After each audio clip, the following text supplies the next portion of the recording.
Good morning. Welcome to Landis+Gyr's 2026 Capital Markets Day here in New York City, and to those of you who are joining us from the webcast from around the world. My name is Lisa Magnuson. I'm the Chief Marketing Officer of Landis+Gyr. I joined this January, and I joined because of our purpose, our passion, and our people. I'm so excited to spend the morning with you all talking about the transformation that's happening around our company, obviously throughout the industry, and the significant opportunity we see ahead. So, of course, before we begin, we have our customary disclaimer slide. We're going to leave it up for a few seconds. And as you're reading that, I also want to let you know that there is a card on the table. There's a QR code that takes you to today's presentation and some other Landis+Gyr materials. Also, the Wi-Fi is marketsite_guest2. And the password is rewrite tomorrow, which is what we hope we're doing here today. So as you can see, we have a really exciting agenda for you this morning. Throughout the day, you're going to hear a consistent story centered around three themes: focus, execution, and creating value. You're going to hear from the rest of the leadership team about our intelligent energy vision, the transformation of our company and our plans for growth, our technology and innovative leadership, and how we're creating long-term value. That's going to be followed by an incredible panel that we're so excited to host today of three of our utility customers. These are utility leaders who are shaping the future of the industry. They're navigating unprecedented changes while building the foundation for our future. This is an incredibly exciting time to be in the industry and to be here today.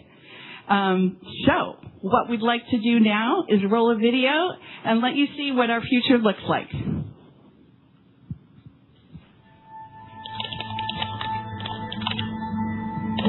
It's there in the smallest moments. And the big ones too.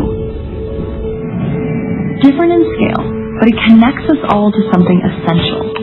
Energy. Powering the systems that keep our world moving. But the demands on those systems are changing faster than ever. More to manage, more to balance, more at stake. Because what we build today shapes their world tomorrow. This is where intelligence matters. The ability to see what's happening as it happens. At Landis+Gyr, we're helping make that possible by bringing intelligence across the grid from edge to enterprise, connecting data, devices, and decisions in real time with proven, secure, and scalable solutions, deep expertise, and a legacy of innovation trusted by utilities worldwide. We help modernize infrastructure and unlock new value across the grid, enabling a system that is not only more resilient in the face of disruption, but more flexible, efficient, and ready for the future we all share. Landis+Gyr, intelligent energy delivered. And now it's my pleasure to introduce our CEO, Peter Mines.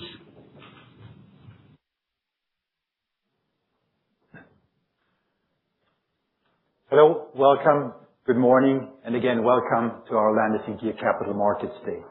This is a big moment for us as Landis+Gyr, and this is quite an exciting way to start the week.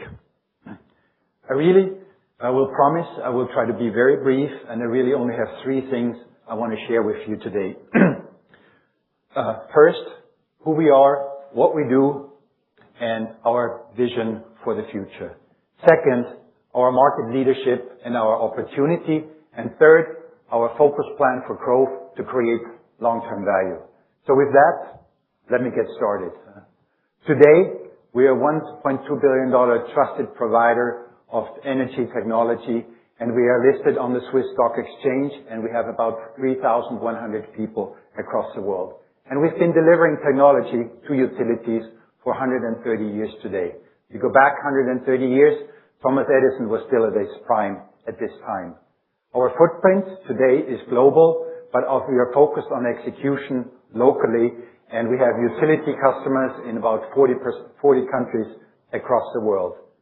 We're connecting more than 127 million intelligent devices, and 1 in every 3 AMI devices is included in that number. And we also have 33 million cloud-based devices that are connected to cloud-connected endpoints under contract that are connected to the cloud and that delivering ARR and support our AAR. We continue to remain committed to make our future a better place. And just last year, we helped to conserve about 8 million tons of CO2 emissions just over a period of 12 months. And all of that is made possible by our leading technology platform, a platform that includes grid edge devices, a platform that includes sensors and applications, a platform that includes communications technology, and a platform that includes cloud-based software. And all of that is backed by the very best support and delivery team in the industry.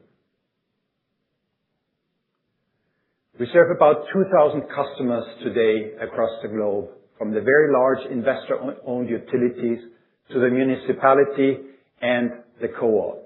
If you happen to live in the state of New York, and if you happen to live in the National Grid territory, we support National Grid. We support in Massachusetts National Grid there as well. If you happen to live just across the Hudson River in New Jersey, PSE&G is a utility that comes to mind that we support today. And we are also honored to have several more utilities here in the room, and you will hear from them in the panel later on in the presentation today.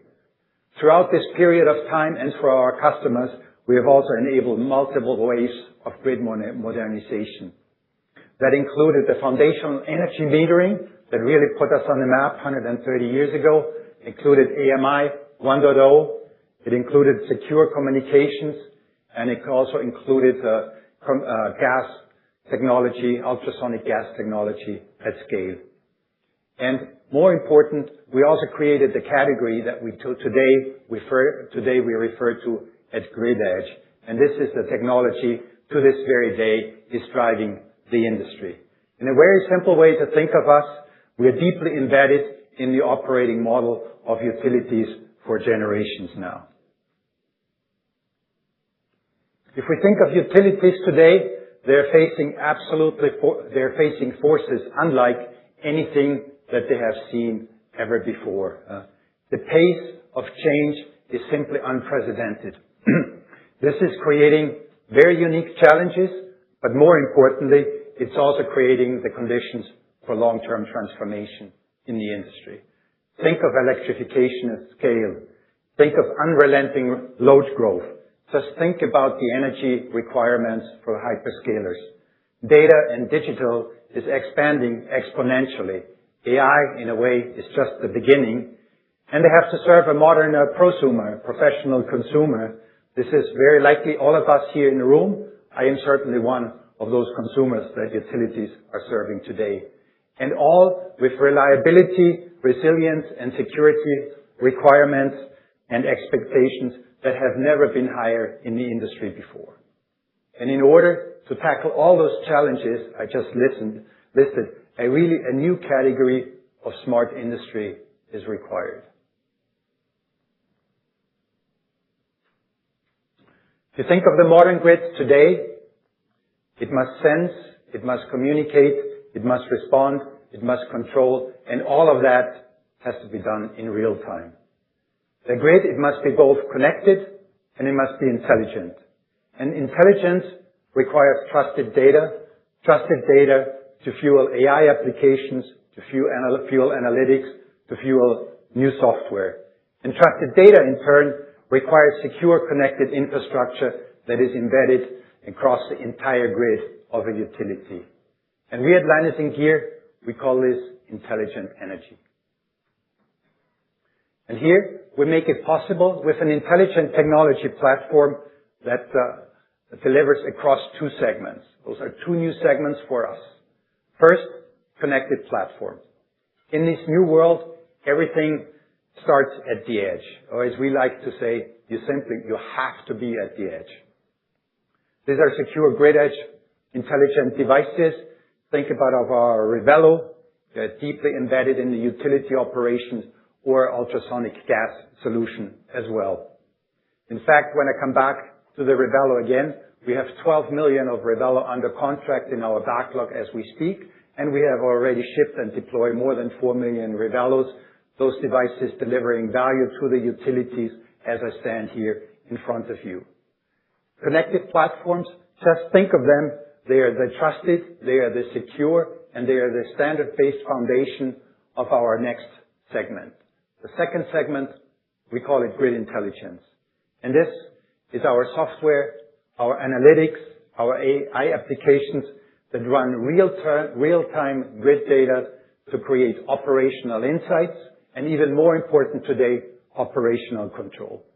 Later on, Amit will give much more detail on the technology side, how we make that happen.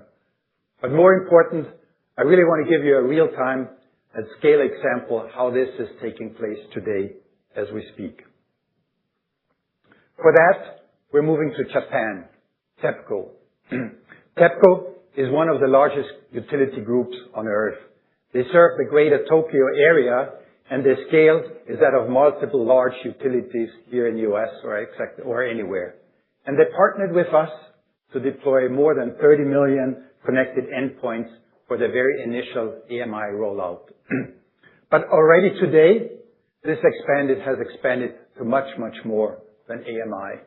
It includes electric, it includes gas, it includes water, it includes EV, it includes solar, it includes battery, electric panels, and many, many more battery-operated devices.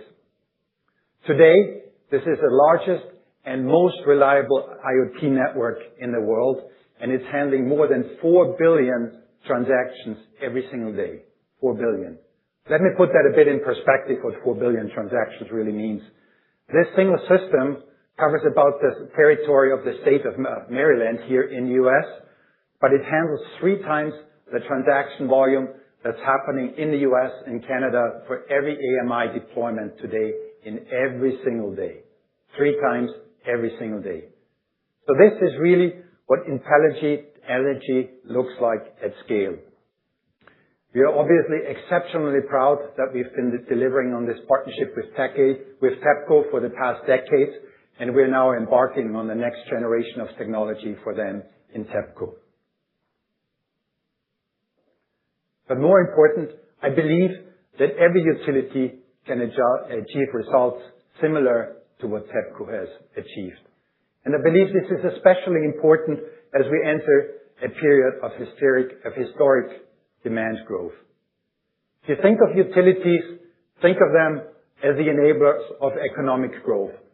Think of them as the enablers of prosperity.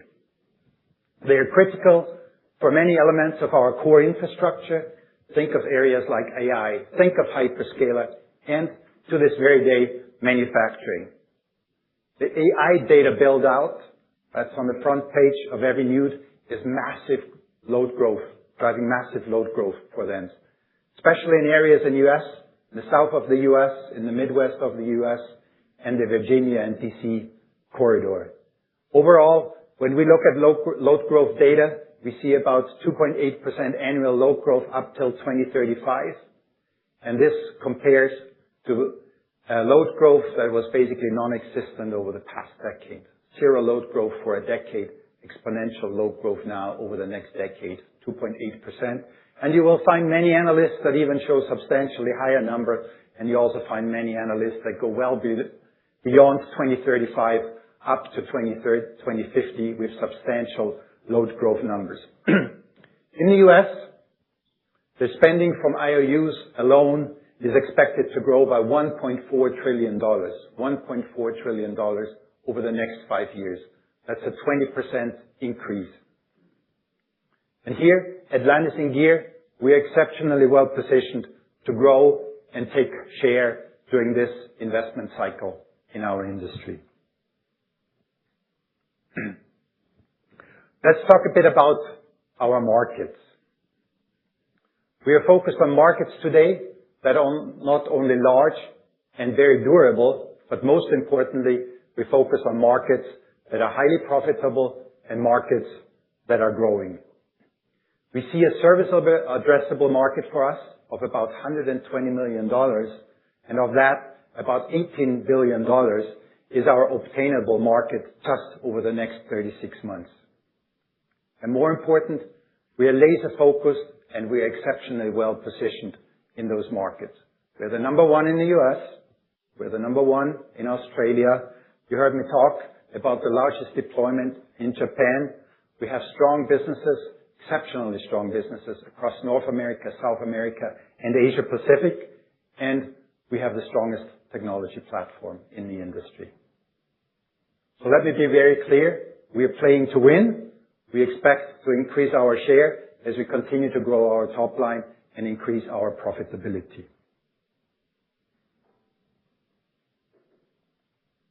Growth. We have a very disciplined plan for growth, and it starts with a focus on the growth businesses. Just last fiscal year, we completed our exit from EMEA. We are now fully focused on markets where we have a leadership position, where we can drive profitability, and markets that are growing. And the pipeline that we're looking at is the strongest pipeline I've ever seen since I've been with Landis+Gyr or since I've been in the industry.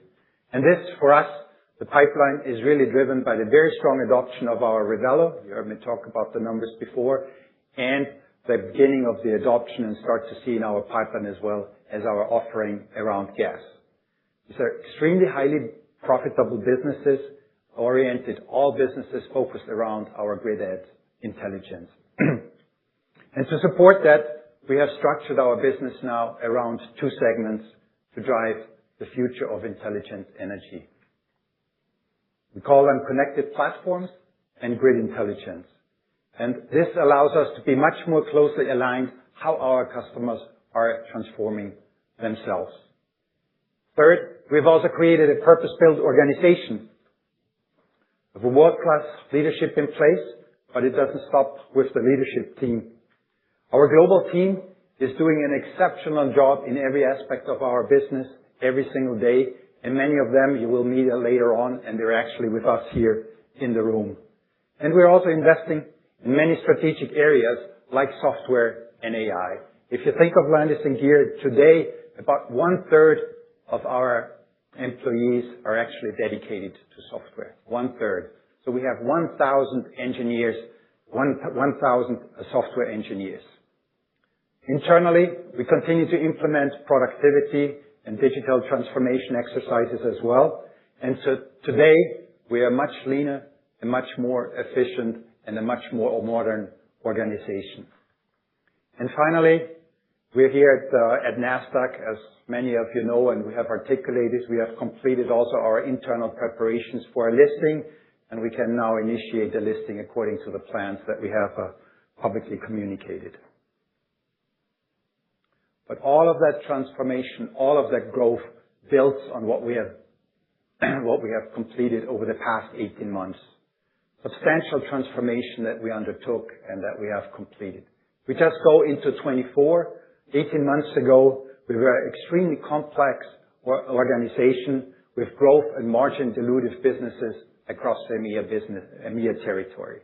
The return on capital in that geography was break even at best, and that led to EBITDA margin barely touching on 10%. 25, we took significant steps to focus our company. Successfully divested the EMEA business. We returned to top-line growth in our franchise geography here in the U.S. And we have a much more focused revenue profile today that is about 50% more profitable than it was just 18 months ago. That is 50% more profitable than 18 months ago. Today, in 26, we're much more aligned and we're executing on our growth plan. Talked about these two segments. We have implemented the segments that support our growth. We have a clear focus on driving growth and increasing our profitability. And today, now we already have a return on capital that is well in excess of 30%. But we're not stopping there. We're also investing R&D, and we continue to drive innovation, and we're going to expand in several of our growth areas. I want to start with the core, because we continue to invest in our core platform at the edge. This investment still continues to drive higher ASP. It allows us to expand wallet share with our customers, and it enables us to win market share. But we're also innovating on top of our core.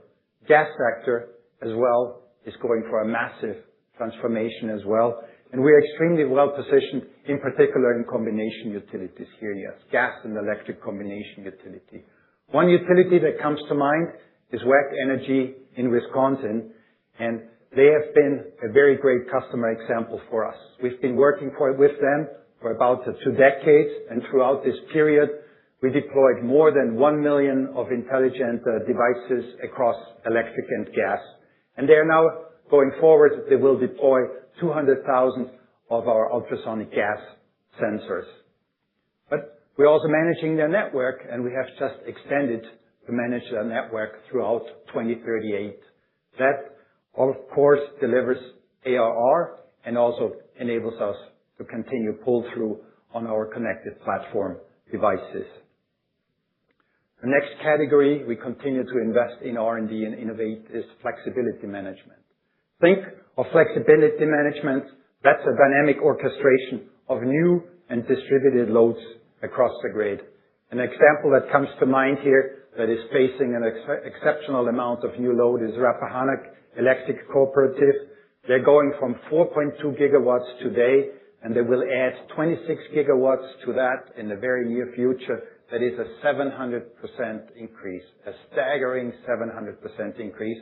And we're very happy to have Peter with Rappahannock Electric Cooperative as part of our panelists, and he will talk about the challenges and the opportunities created by that growth.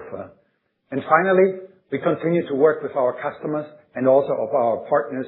We are developing new software and developing new AI applications. We have over a dozen of those applications available today, and you heard me talk about the millions of Revelo meters that are deployed now in the field, and that is a foundation to roll out our application at scale as well, and we have started to do so.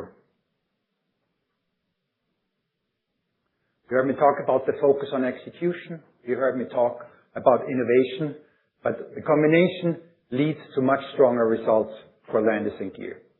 We have a broad-based backlog, a backlog that continues to be at record levels, and we have the strongest pipeline that I've seen in the industry.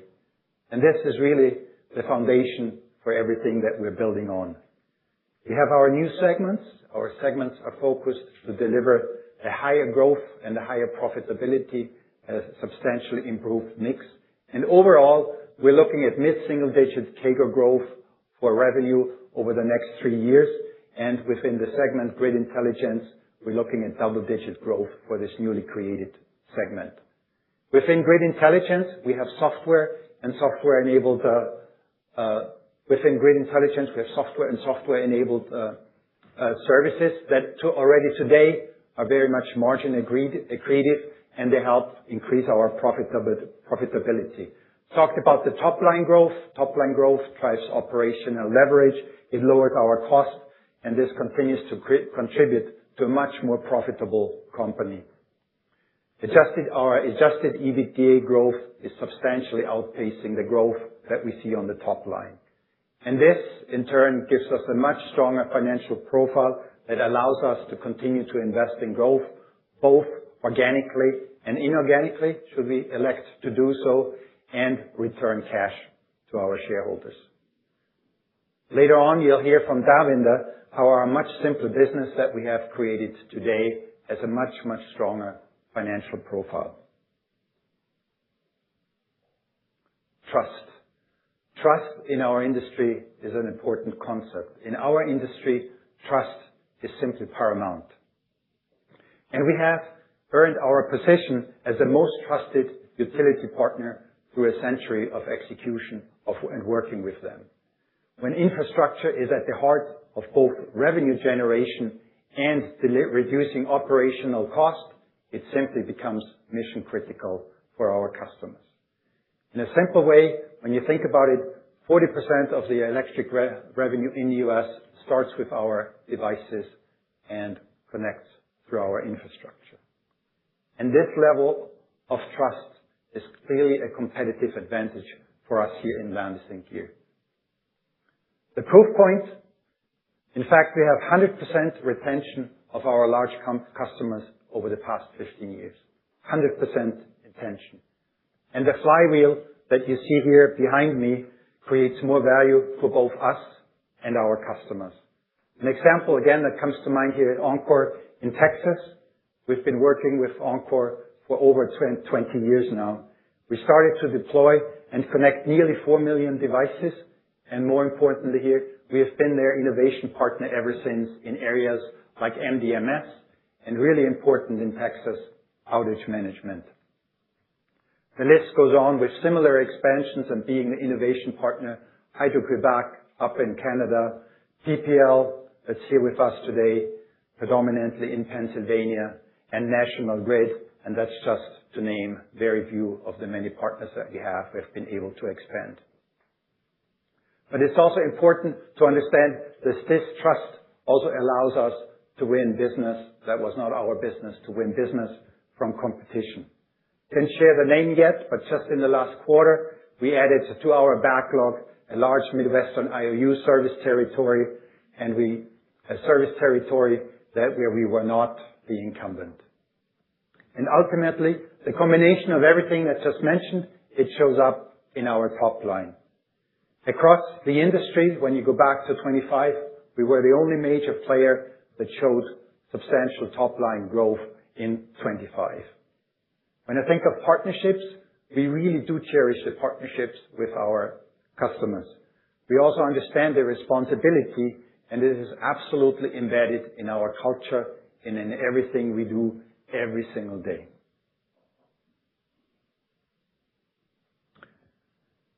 Allow me to wrap this up for you here. We have a clear vision for the future, and we are creating long-term shareholder value. We are the intelligent energy leader today. We're delivering the industry's most trusted platform. We operate large and profitable markets. We have created a focused business, and we possess an exceptionally strong financial profile already today. And we see the strongest pipeline, half the strongest pipeline that I've seen since I've been with the company, and we're absolutely relentlessly focused on execution.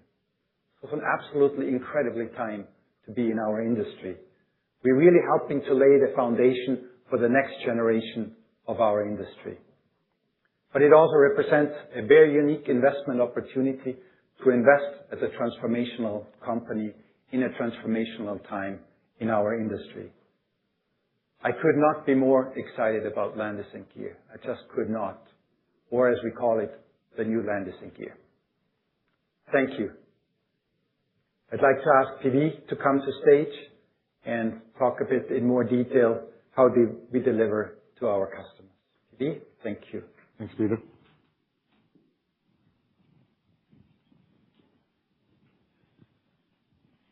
Good morning, everyone. You got to help us here a bit. You need to pick the energy up, So thank you very much for all of you to be here. I'm very excited to be in this industry at this stage. I've spent 20 years in the industry, all of it at Landis+Gyr. And I used to be on the other side of the industry, which was with oil and gas. So I came to the good side of the industry. Peter mentioned some growth numbers that absolutely stunning. For years, this industry had no growth. We got up every year and planned a business around mostly zero growth. And in many cases, it was just negligible growth. If you look at the numbers he talked about, 1.4 trillion, 3% growth, and all the way into 2035 and 2050. Those are things that never happen in this industry. For the first time, it feels good to be in the power grid industry and get the love from the folks that are following companies in this sector. It really is quite amazing. I'm excited about Landis+Gyr for a few things. The new Landis+Gyr, where we are really focused on our customers, focused on profitable geographies. And the other one is our backlog running at about $4 billion, and our pipeline is very strong. And the focus is on the business here, especially in the U.S., which is more than 80% of our business. And I'm really, really excited about that because that's where the attention is and that's where the focus is. So today, I'm going to talk about 4 topics, but it's actually one storyboard. And it's all connected, no pun intended. The connection is that utilities are grappling with a complexity in their system, and they have to prioritize their investment.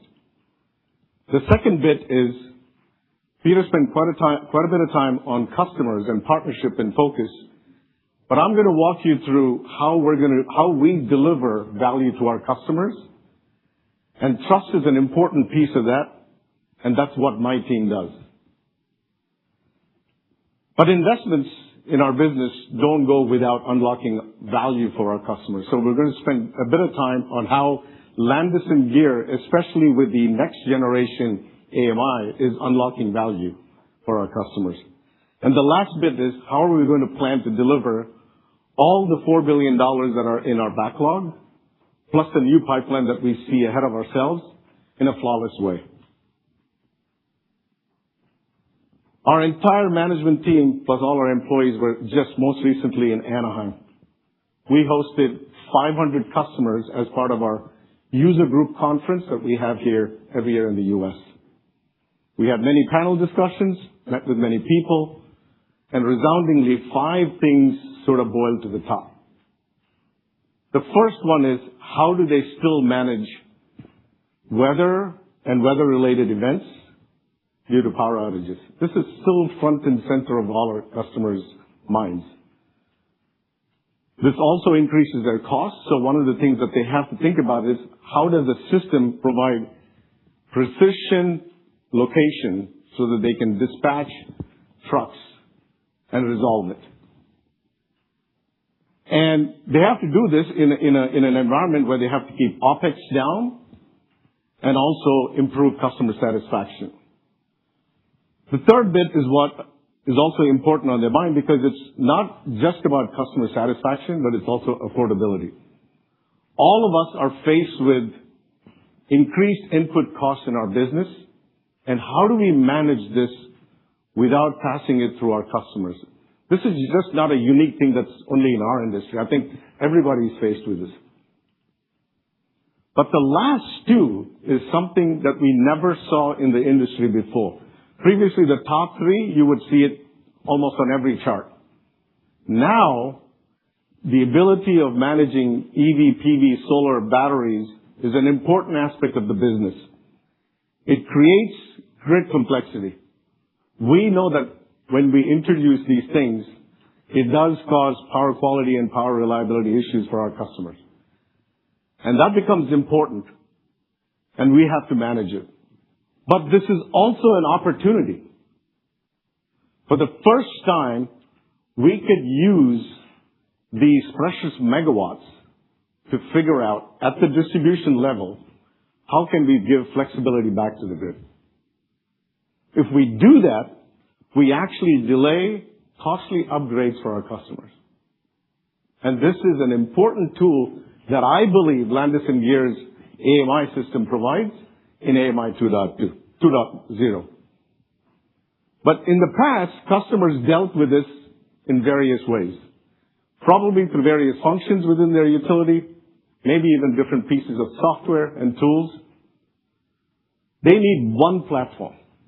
The ability to bring infrastructure data with intelligence is key to success in the next generation of AMI.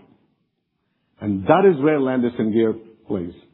We connect the physical infrastructure of the grid with insights, providing them valuable controls that they can use to manage the grid. and they need that today, and we provide that today to our customers. Peter talked about trust and customer partnerships. But I actually want to wind back a bit. Utilities just don't buy a product. They buy a trusted partner that will stick with them for 15, 20 years. Think about the life cycle of their investments today. They buy this, in their mind, this has to last between 12 to 20 years in some cases. And that's where Landis+Gyr steps in. We have a unique approach in the industry.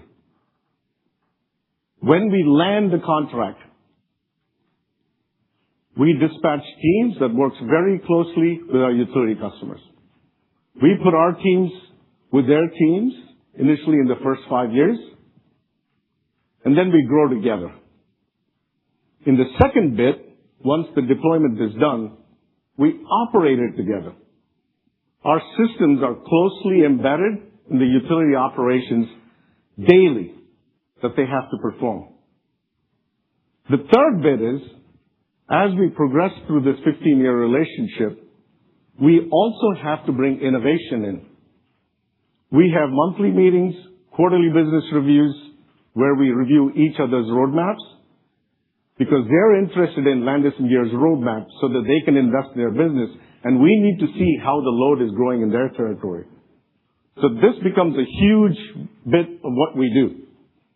So if you look at this entire cycle of 15 years, it's just not a one-and-done deal. So Peter talked about 4 million endpoints at Encore. When we signed that deal, it was 3 million endpoints. 15 years later, Dallas grew. Dallas grew rapidly. I mean, in terms of gigawatts, their peak demand today is 30 gigawatts, but they plan to be at 270 gigawatts. That's the size of growth we're seeing in all these major cities.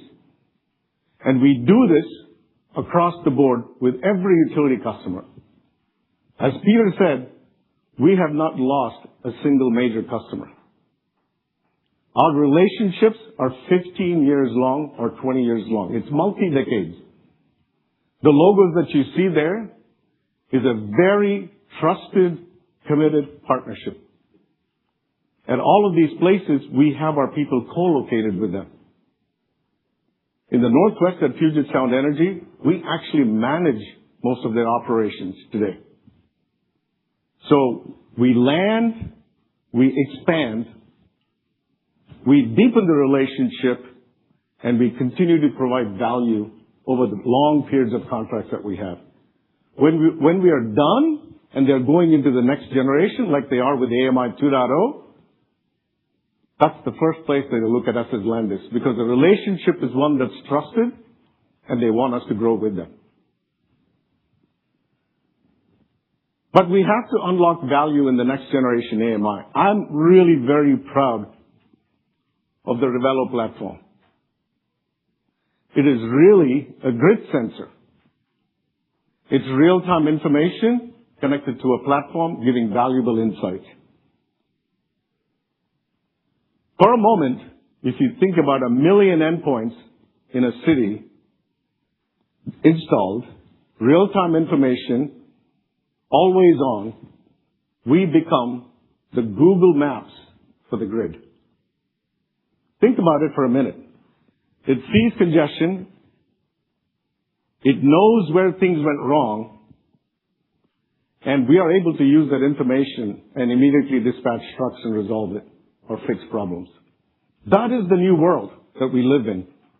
So I'll give you 2 examples. Resilient grids. Resiliency is an important piece for our customer. In 2024, Clay Electric, which is located in Florida, was hit with 3 hurricanes in one season. We are right at the corridor where hurricanes happen. They used our system to pinpoint exactly where these outages happened and were able to dispatch trucks and crews and fix them. Last year, at Encore, they were able to avoid 25,000 truck rolls because they were able to pinpoint exactly where these things happened.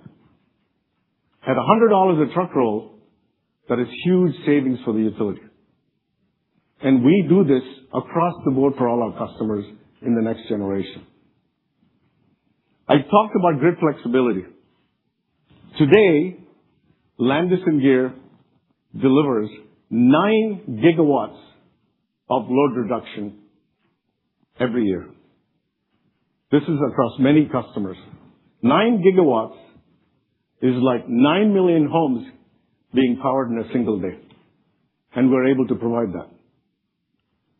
So our technology is far superior, and customers are adopting it at a rapid pace. As Peter mentioned, 12 million Revelos already contracted. Our customers are looking forward to us deploying in a flawless execution model. We have world-class manufacturing that is supported by fantastic supply chain folks working tirelessly every day across our geographies. Peter talked about 1,000 engineers in the company. In research and development alone, we have 750. And all of them are working on the next generation platform. This is about grid intelligence, this is about apps, and this is about how we service our customers better. This accelerates innovation and time to market, and we are very proud about the new apps that we are releasing to the market. Our customer delivery is a core competency for us. Earlier on, I went through some of that. We operate on a hub and spoke model in the U.S. We have 20-plus brick-and-mortar locations serviced by 500 of our Landis+Gyr people located very close to our customers. And this is very unique in the industry. This has been proven at scale. During COVID, we had 0 interruption. And that is something that we're very proud of. Peter talks a lot about focus.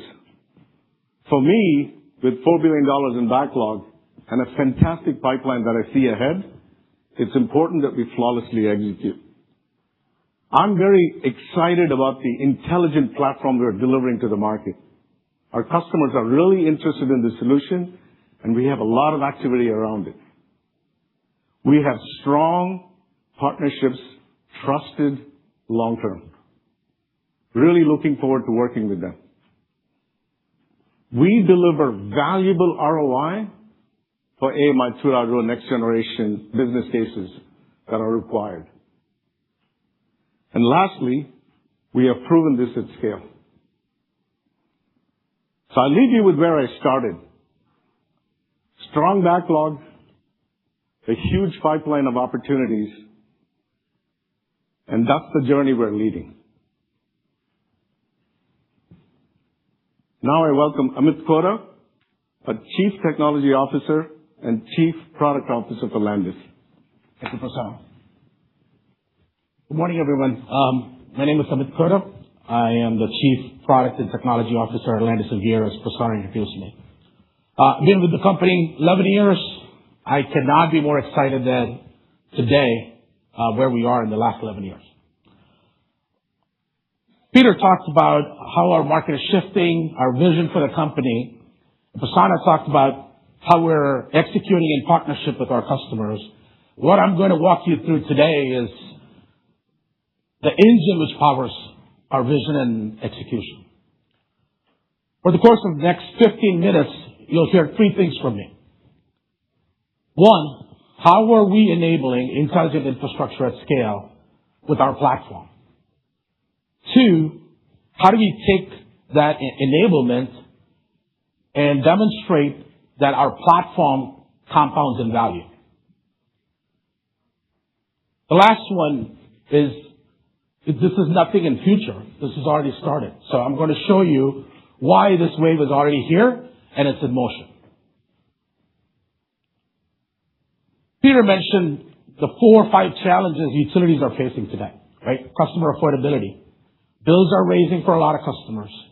2, grid resiliency and reliability. Utilities are worried How do they refresh aging infrastructure? And they're planning to make that investment. 3, storms happen. How well are their grids resilient? And lastly, all of us know AI and data center growth is challenging them with respect to additional demand for energy. Well, what we have figured out is one thing is common across all the 4, which is utilities need better visibility at the edge of the grid where the supply of energy meets the demand. The only place where utilities get what the demand is at the edge, where consumers consume energy. And that's where we sit, the intersection of customer and the grid. And our platform is purpose-built to provide this visibility and control. Our platform has 3 layers. Peter talked about this. Connected endpoints. What do they mean? These are electric, water, gas, street lights, home energy management devices, panels, which sit at the edge of the grid, which are sensing, processing, computing, and arriving at decisions at the edge of the grid in real time. These generate data at unprecedented levels. Yes, there is value to make decisions at the edge, and we do that. But utilities also need a system-wide view of what is happening. That is where our second layer comes in, which is secure communications. Data is of no value if you can't move it securely or you can't move it in real time and fast. And what we have enabled with our secure communication fabric is this is the only one in the industry which has the ability to move this data through a fabric of a radio, a cellular, and a fiber-based networks. That means every one of our endpoints is connected always in real time. And that's our moat. That's the foundation we establish in every utility we go into. That leads us to all the data which is generated needs a brain. And that is our grid intelligence. This is where we are very excited. We have enabled AI capabilities both at the edge to make those decisions and at a cloud. At a cloud of choice of our utility customers that can process this data at scale like nobody else. TEPCO was a great example. And we're able to derive insights, decisions, and control capabilities for our customers. Very excited about this, and I will talk more about in a second. What does this 3 layers do? They're underpinned to be connected into the utilities ecosystem. So we're very well connected with these 3 pillars into utilities daily operations, whether they're planning where to place a solar farm, how do they engage customers, and then how do they operate the grid from a reliability perspective, and how do they engage customers offering them new programs. So our platform underpins everything what utility needs to do from an operations perspective. That's why we're very excited. We continue to invest 8% of our revenue into R&D. What that has done for us is in the last 3-4 years, we have enabled industry-first breakthroughs from an innovation perspective. And this is a clear moat for us and differentiates us from our competition. You heard about Revelo. I'll talk to you a little bit more in detail what that is, because I think it is important why we are so different from every one of our competitors. Today, utilities capture energy consumption every 15 minutes. And they get to see how the voltage is delivered to a customer every 15 minutes. Commercial, maybe 5 minutes. What we have done is we capture 1 megahertz. What does that mean? So, to give you an example, utilities are taking a picture every 15 minutes. We take 1 million pictures every second. That's the differentiator. It is like watching a 4K video every second. What does that do? It gives us visibility of everything which happens at every point of service for utility. It tells us, is there a challenge with customers' connection? It tells us how much energy they're consuming. We can start seeing signals of things which are turned on and off inside the house. We can start seeing if there is problems through the entire grid because we were able to connect all these signals from multiple endpoints. That is what we are so excited about. This platform is going to give visibility to utilities for the next wave of all the changes they're going to go through. We didn't stop there. We added edge compute on top of that sensor. What does this do? We have enabled AI capabilities at the edge. So we not only are looking at the data, we're processing it, we're looking at these patterns, and we're recognizing the patterns, and we're able to automatically heal. This is the first step towards a futuristic vision of a lot of utilities called autonomous grid. We didn't stop there. That's electric. We've also innovated in gas. You heard about Peter. We have a long history of gas. We have delivered 16 million devices globally for the last 20 years. We took that knowledge and we brought the same platform to the U.S. Our differentiator in this market, we are the only ultrasonic gas sensor to be approved by the Department of Public Service here in New York. Industry first. So we're very excited. This is going to fuel our growth, as you will see subsequently when Davinder presents the financials. What this does is this establishes a foundation for us in every conversation we have with utilities and every deal we do with the utilities. Once we have this platform, the capabilities are endless. The growth is endless. Because it all comes down to how you take this data and drive intelligence and drive ability to control and orchestrate, as you heard. This is where our grid intelligence segment comes into play. And we have started to enable all these into apps for our customers. We have released 12 apps to the market. And we actually are deploying at National Grid here and PPL the first 5 at scale. I'll talk to you about a couple of apps. These are not small. These are solving complex problems. Prasanna talked about locating faults in the grid. Today, utilities are able to see faults at a substation level or a feeder level, what they call macro. They're not able to see if there's a fault in a house any of us live in. And we are here to enable that with our applications. We actually are able to look at data across multiple parameters which come through power lines, and we're able to correlate across multiple territories to give utilities fault location exactly to where it is, all the way to the home or where they meet with the customer. This is game-changing because this changes completely their operational models. They will be able to reduce their OPEX and deploy that capital into the assets where they need to with respect to growth. So this is where we are seeing a lot of feedback and acceptance of our platform. You heard about DER orchestration. And there's a demo I would ask you to go see after this when we take a break. We have partnered with Sense to deliver visibility of every customer about their energy consumption.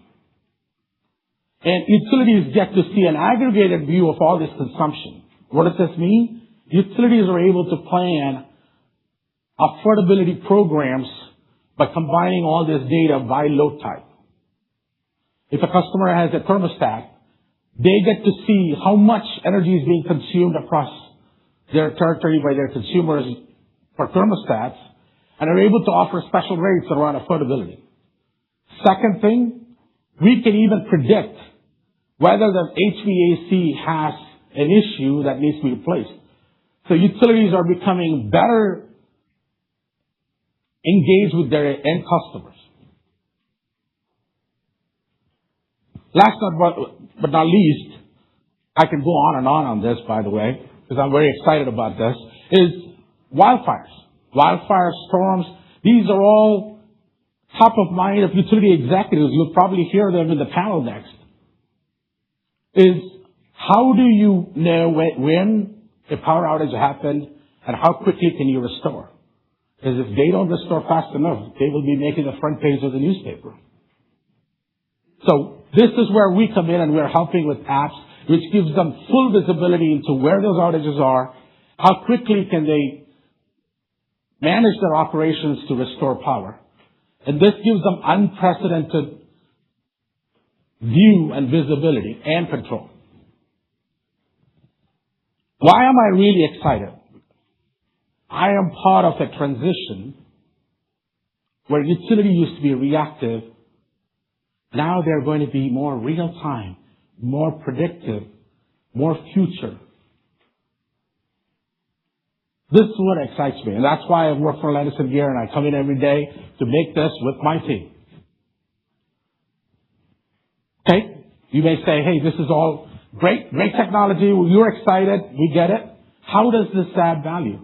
Right? This is where I said our foundation, which is the platform when we deploy utilities, and the grid intelligence capabilities really set up us well from a structural point of view. But the economics come with four things.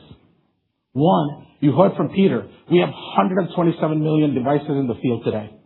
We've already started to transition them into our platform. Number two, we also are expanding our markets into gas, water, and other devices, and you'll see some of the examples.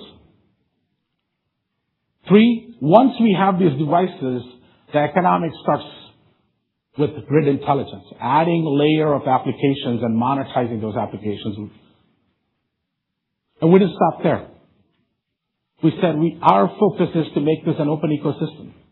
Utilities should be able to write applications on this platform. Partners should be able to write applications on this platform. This is where we have engaged some of the industry-leading technology companies who offer solutions to utilities and beyond to partner with us to enable more applications on our platform and gives us the ability to monetize them.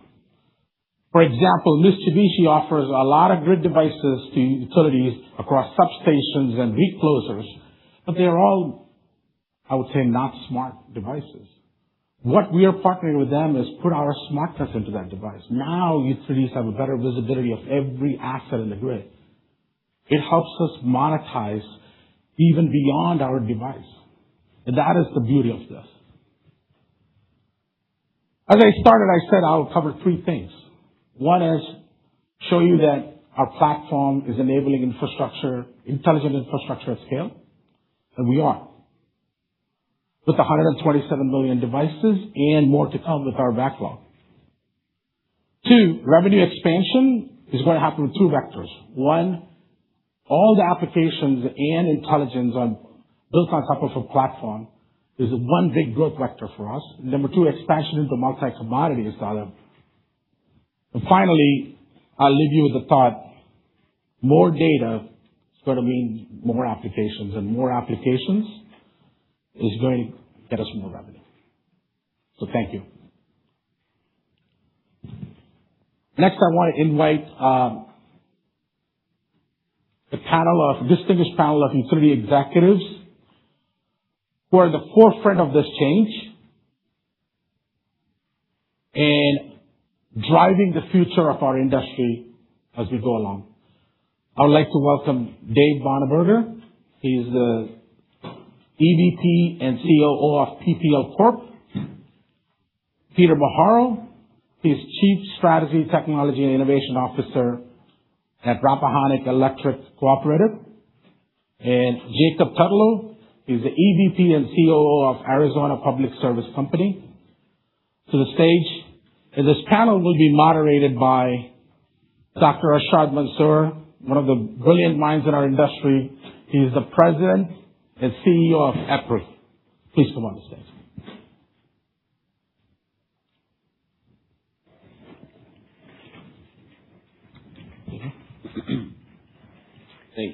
Thank you, mate. You guys have been so quiet. And so you heard about Landis+Gyr. So I thought what we'll do is get you guys engaged. Wednesday is the Knicks and Spurs game. So, I mean, it's amazing for you guys. I mean, New York Knicks, who would have thought? Well, we'll do that during lunch, but really it's an honor and pleasure. We got an all-star panel. I don't have to do anything. These panels knows. These guys know what they're doing in their organization. But what I want to do is tee it up when you see the slide coming up. This is the first time you'll see this slide. I'm going to tee you up with first EPRI. Who is EPRI? Our 1,500 engineers and scientists work in more than 45 countries with power companies, hyperscalers, neoscalers, NVIDIA, Caterpillar on speed to power. That's what we're doing. We do that as an independent nonprofit organization, bringing speed to power. But what I want to do is kind of set it up by the past that is shaping the present in the speed to power for AI, and the present that will shape the future for this speed to power. So what do I mean by that? The past is November 2022, ChatGPT got dropped. And since then, next year, we were all working. When the first report came out from EPRI, we said almost 50 gigawatt of demand we could see. 2 years ago, it was like, yeah, sure. And now, just 6 weeks ago, we released our second version of how much data center we will build, and our top line was around 95 to 100 gigawatt. After the first quarter earnings from all our utilities, that 100 gigawatt is already an old number. So that past of November 2022 is shaping today's present, where not a single place you will go and not hear about power for AI, data centers, generation, transmission. So we'll talk about it. But let's talk about the present that will shape the future. So what is present? A big thing about present is last week's NVIDIA's earnings call. And you guys look at the top numbers, bottom numbers, and all the numbers. We as researchers look into where is AI going.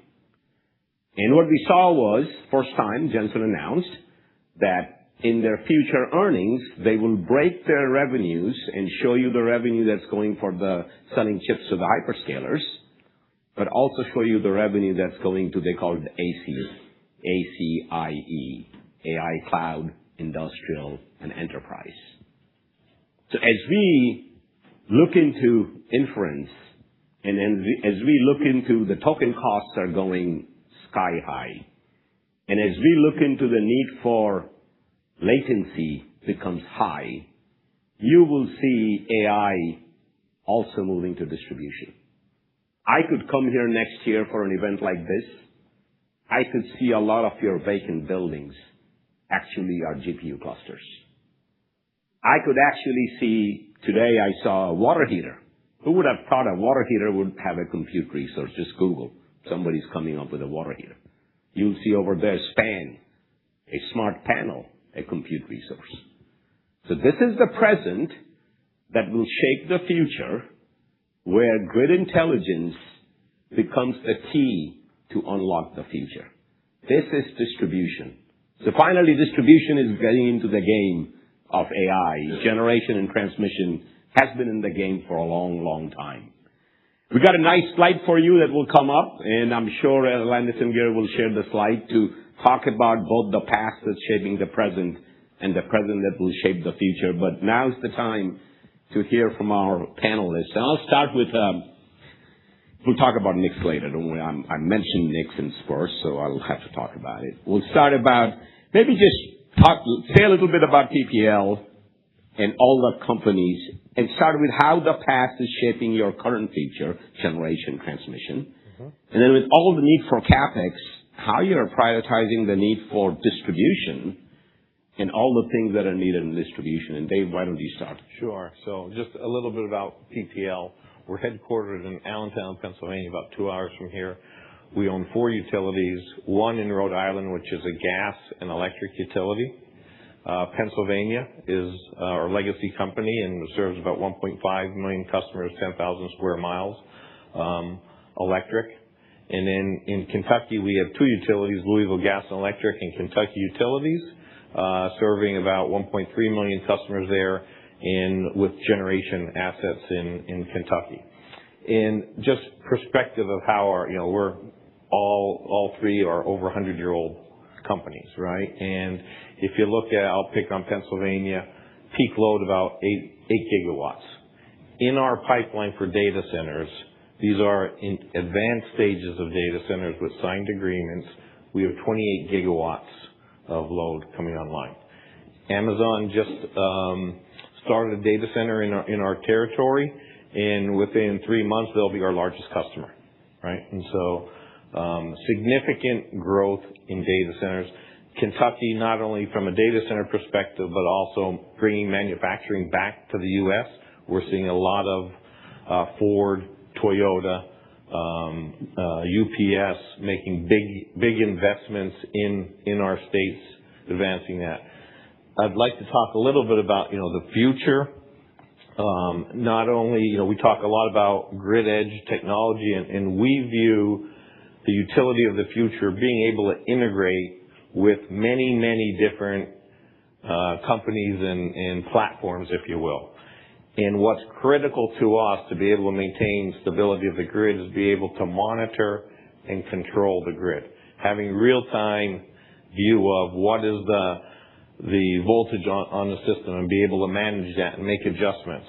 Not only can we save customers money and speed to connect, and without that information, basically you have engineers making very conservative assumptions, and so those consumptions end up in overbuilding infrastructure, and allows us, I can give you examples of where somebody's putting on a solar, 2 megawatt solar facility on top of their building.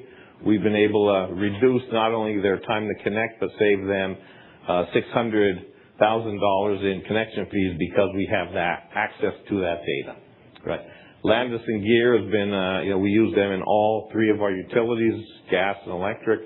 We're in the process of finishing up our Rhode Island integration. We just acquired them just several years ago and immediately went to Landis+Gyr. And one of the first major projects we had was changing out all the meters to advanced infrastructure. So, no, I think we'll hear the same theme, but the thing that I pick up, and this is for us really to keep in mind, I mentioned come next year and I'll see some data centers in these buildings. And as you see those data centers, you got to operate them in a flexible way. In July, when Con Ed is struggling to serve all the customers on the hottest day, you'll have to flex it. And that whole flexibility orchestration, you need grid intelligence all the way at the edge. That is what makes buildings a data center, warehouses a data center, because that's what's going to come after the AWS and Googles that are already coming. Peter, you're what, data center valley, or what is it? Tell us about your data center valley. Well, so Rappahannock Electric Cooperative, we're a distribution-only utility in Virginia, sandwiched between Washington, D.C. and Richmond, Virginia, headquartered right in Fredericksburg. Serve about 185,000 meters, about 18,000 miles of territory that we manage, about $1.4 billion in assets, about $700 million in annual revenue. We've seen the growth tremendously. Just if you think of all the data that goes through Northern Virginia, it's now coming a little bit more south. And so, Northern Virginia was known as Data Center Alley. We're now Data Center Boulevard in context.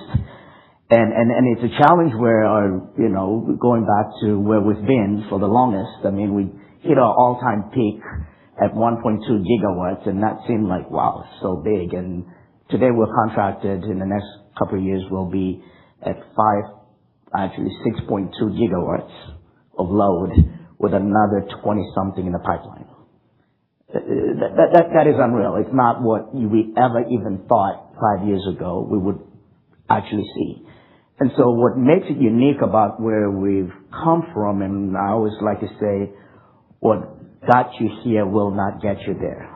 And it's makes you have to think a little bit differently. There's the amount of power that's going to be needed, first of all, there's not enough generation coming online as fast enough as the demand exists today. And so part of what we have to do is to manage what we have and manage it wisely. I typically say, and many years I've said this, is the most expensive unit of energy is the one you do not have. And we see is still today 1 billion people do not have electricity in the world. The second most expensive is the one that's not used wisely. And so as Ashad mentioned, that how do you manage it where the computing is at that very end at the edge and being able to have the data.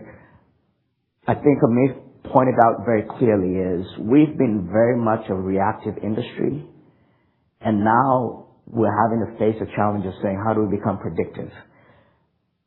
It's doable. I mean, Amazon tells me what to buy every time I get on Amazon, right? And so why can't we as the utility be able to actually tell our consumers how to consume? That's the beauty of being able to have this data, this technology, and we pick Landis+Gyr specifically for knowing that computing at the edge and what that will help us in being very predictive in how we look at our data. So as we look at this growth and as we look at how consumers consume, we recognize that how we manage the grid has to look a lot more differently. And so the data piece of it becomes so critical in how we manage it. But Data Center Boulevard, that's an address. We're going to pick that up in the address. Yeah, one thing I forgot to mention, and Jacob, as you take over and talk about where APS is now, think about this. Their clients, by the way, so we are nonprofit, agnostic. Landis+Gyr is a great company, and there are a lot of other great companies. We're focusing on where this is going, where this hockey puck is going. And it will move fast, just like what happened last 2 years. And imagine their customers, our members, all the electric utilities.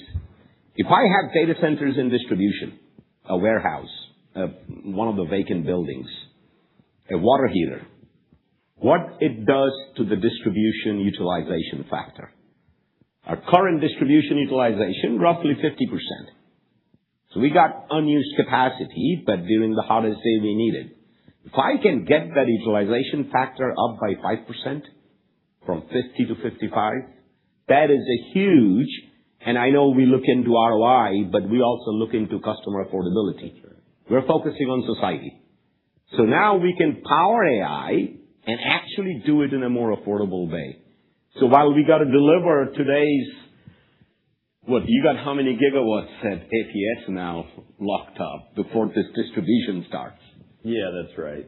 Well, good morning and appreciate the opportunity to share.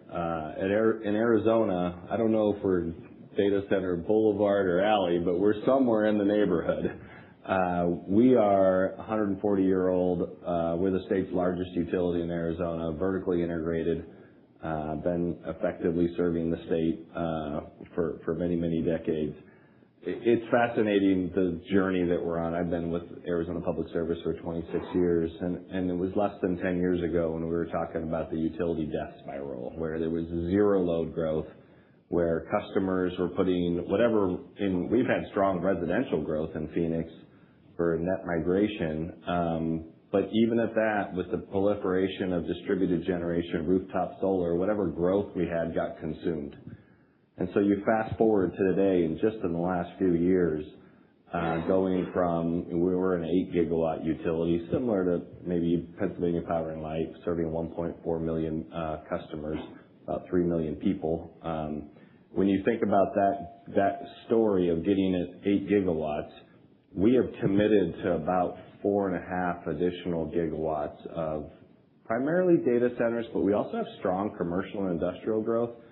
And we also serve Taiwan Semiconductor, who's making the chips to feed all the data centers, which is you've seen the headlines of north of $100 billion investment in the U.S. and tens of thousands of jobs, which then shows up in residential growth as well.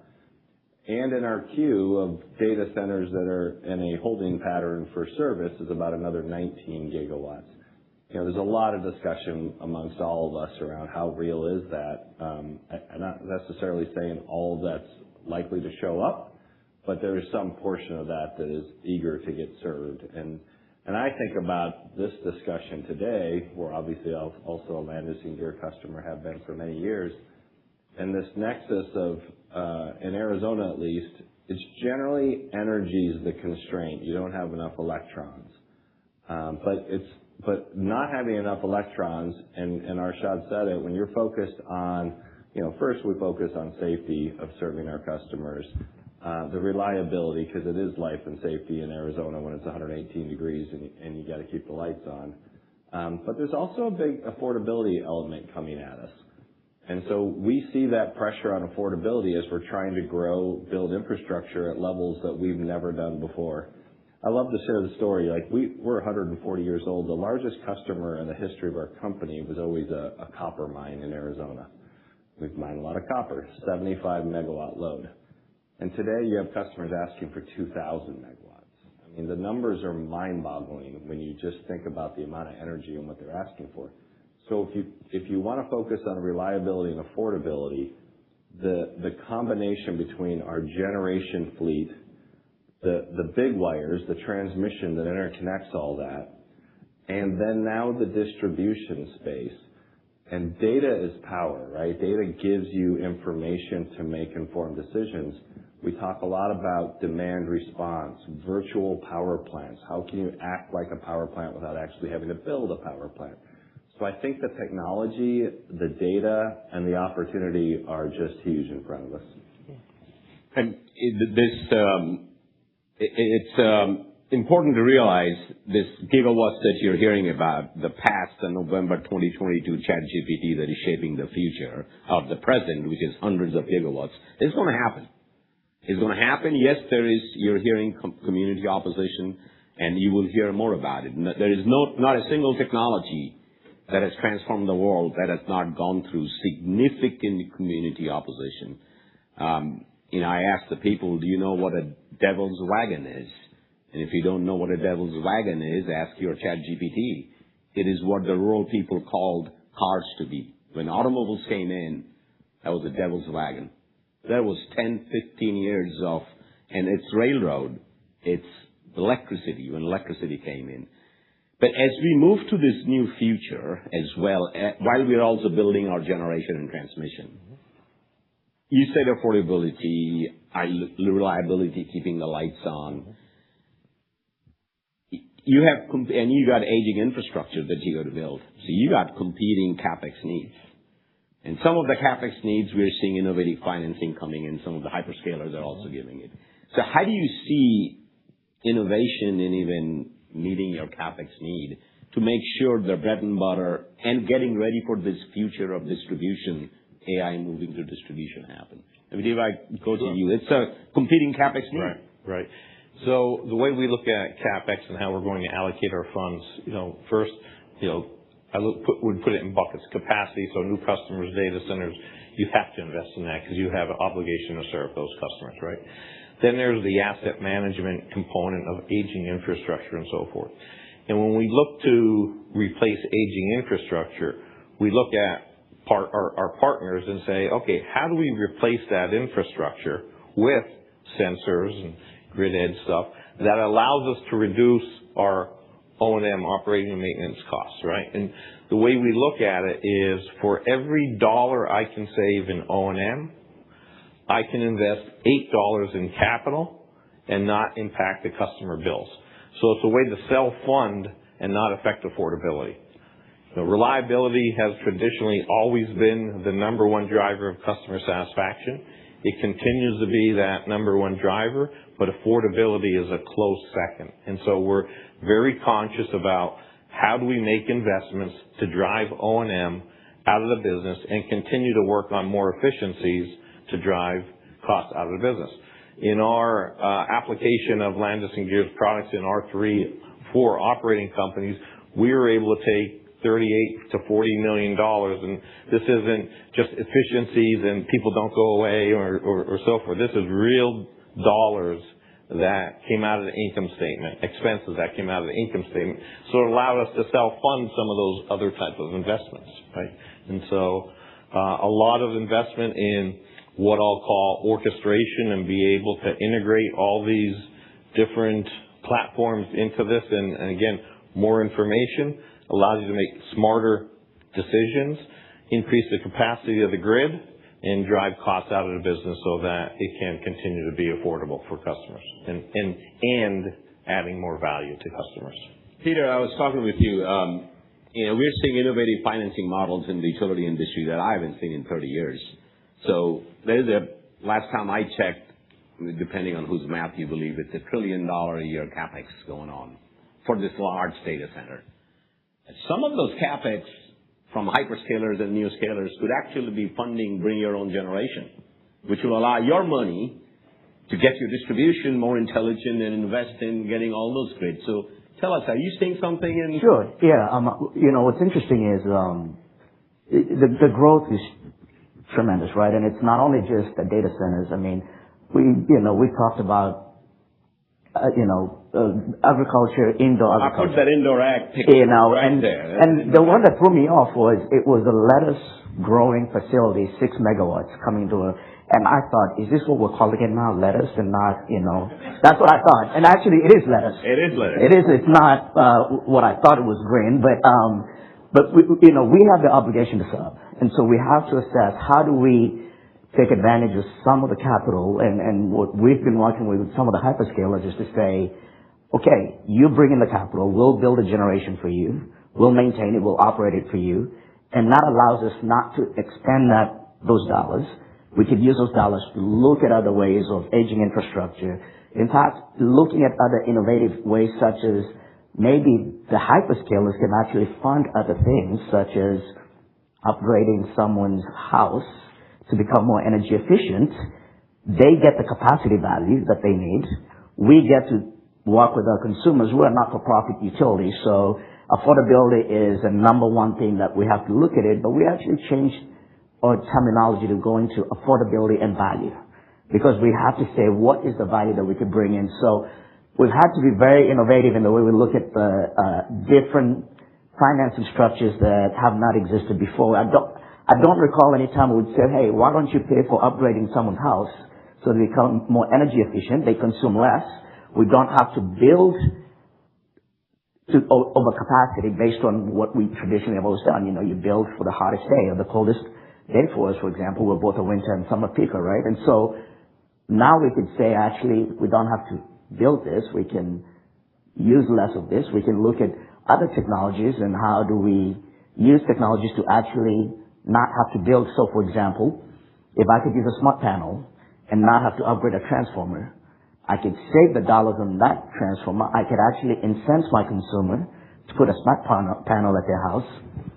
and it's a win-win both ways. And so we're having to think very differently on how we do the financing side of it. I think that's important, and I think, Jacob, I'd go with a different twist to it. It's important to understand the financing, because if there's $1 trillion going on every year on CapEx, and some of it is funding some of these big things, that creates some headroom to fund into grid intelligence, to fund into things that are fundamental to operating the grid. So maybe, Jacob, as you keep the lights on, and a lot of these future is great. I'm sure you'll be ready in the future. Some of these may happen, may not happen. So in your keeping the lights on, and I don't know, it's going to be 120 degrees soon in Arizona. Definitely one direction. So you hear about flexibility. We're big in flexibility. I think flexibility is what unlocks peak to power. At 125 degrees, who's going to flex their air conditioning? Yeah, actually, surprisingly, customers are pretty good about flexing their air conditioning even today. We have a program we call Cool Rewards, where we interface to the tune of, I think it's about 100,000 thermostats in our service territory, get about 170 megawatts. So that's a real amount of energy. That is, a small combustion turbine, or several small combustion turbines. And you flex it within 3 degrees for a period of time over the peak, and you can roll through different thermostats. Actually, I would argue that's one of the best examples of leveraging technology that is existing. I mean, most homes have a smart thermostat today. Mm-hmm. And if it's interconnected through the Wi-Fi mesh and you work with your utility, we provide a nominal value to them for the energy and the flexibility. So it reduces their bill. It's good for the environment because you're not dispatching what is likely probably you're not, your cleanest resource is not your last resource to get dispatched. and you avoiding building infrastructure, which saves everybody money. So there's some really innovative solutions out there, and we have scaled that up at a level, and we continue to grow it today. We're also trying to do it at a larger scale with commercial industrial called Flex Solutions, where you can start getting into demand response, access to microgrids, backup generation. There's a lot of flexibility within the grid that could both ensure reliability and improve affordability. And I think we've been talking about flexibility for a long time. The time has come. And as this AI also moves to distribution, flexibility will be key to unlock. I call, we're not a hotel, but you can say a grid is like a hotel with a 50% occupancy factor. During spring break, we're full. You want a room? Sorry, can't get you a room. But other 360 days, I'll give you a room. If you can figure out how to pitch a tent for 5 days, we can bring in a lot of more, increase the occupancy factor of the hotel. And this flexibility, if you have some time, just Google Flex Mosaic, MOSAIC. You will see we are now creating classification of flexibility. So when a load comes in, and you say, are you coming in just as a load? Or are you coming in as a load plus Class A flexibility?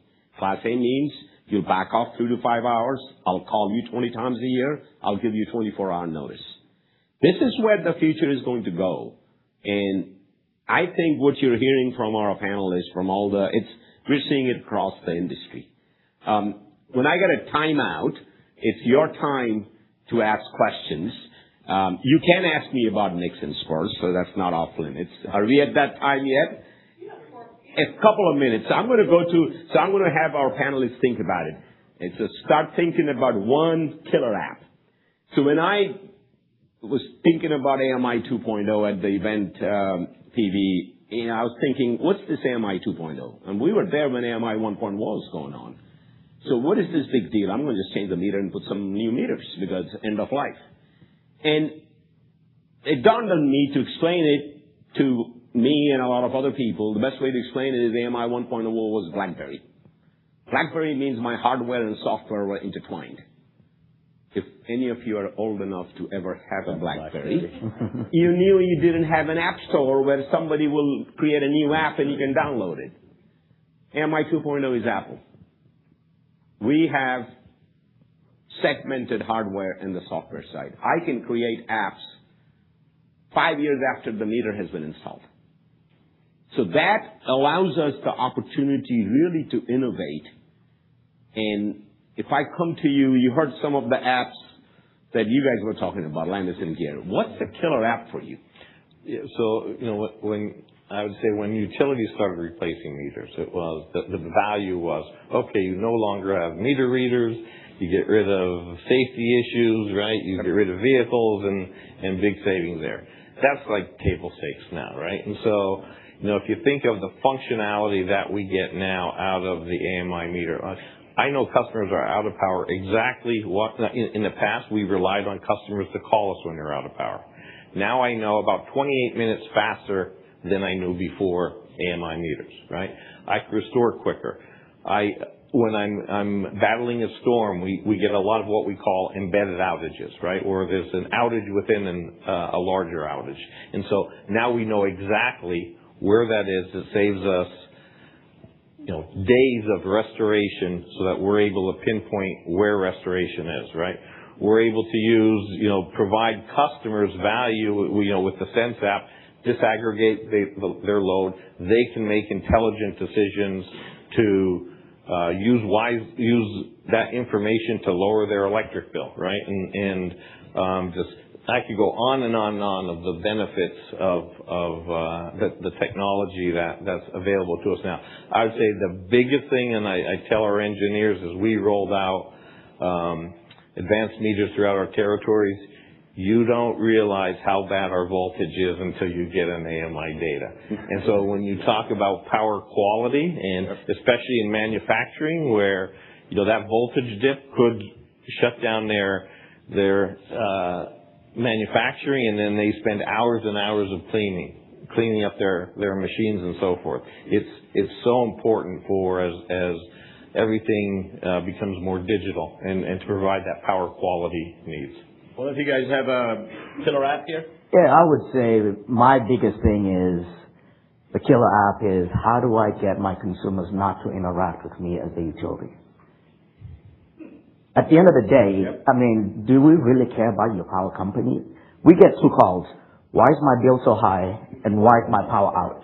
Those are the only calls we get, right? And so if I can use data, talking about, for example, load flexibility, if I can have my consumers be able to flex their load without them even knowing that they're doing it, that's a big win. And so if I can take the data and be able to use it where my consumers don't interact with me, they keep their bills really low, and we get to win at the same time, that to me is the biggest thing.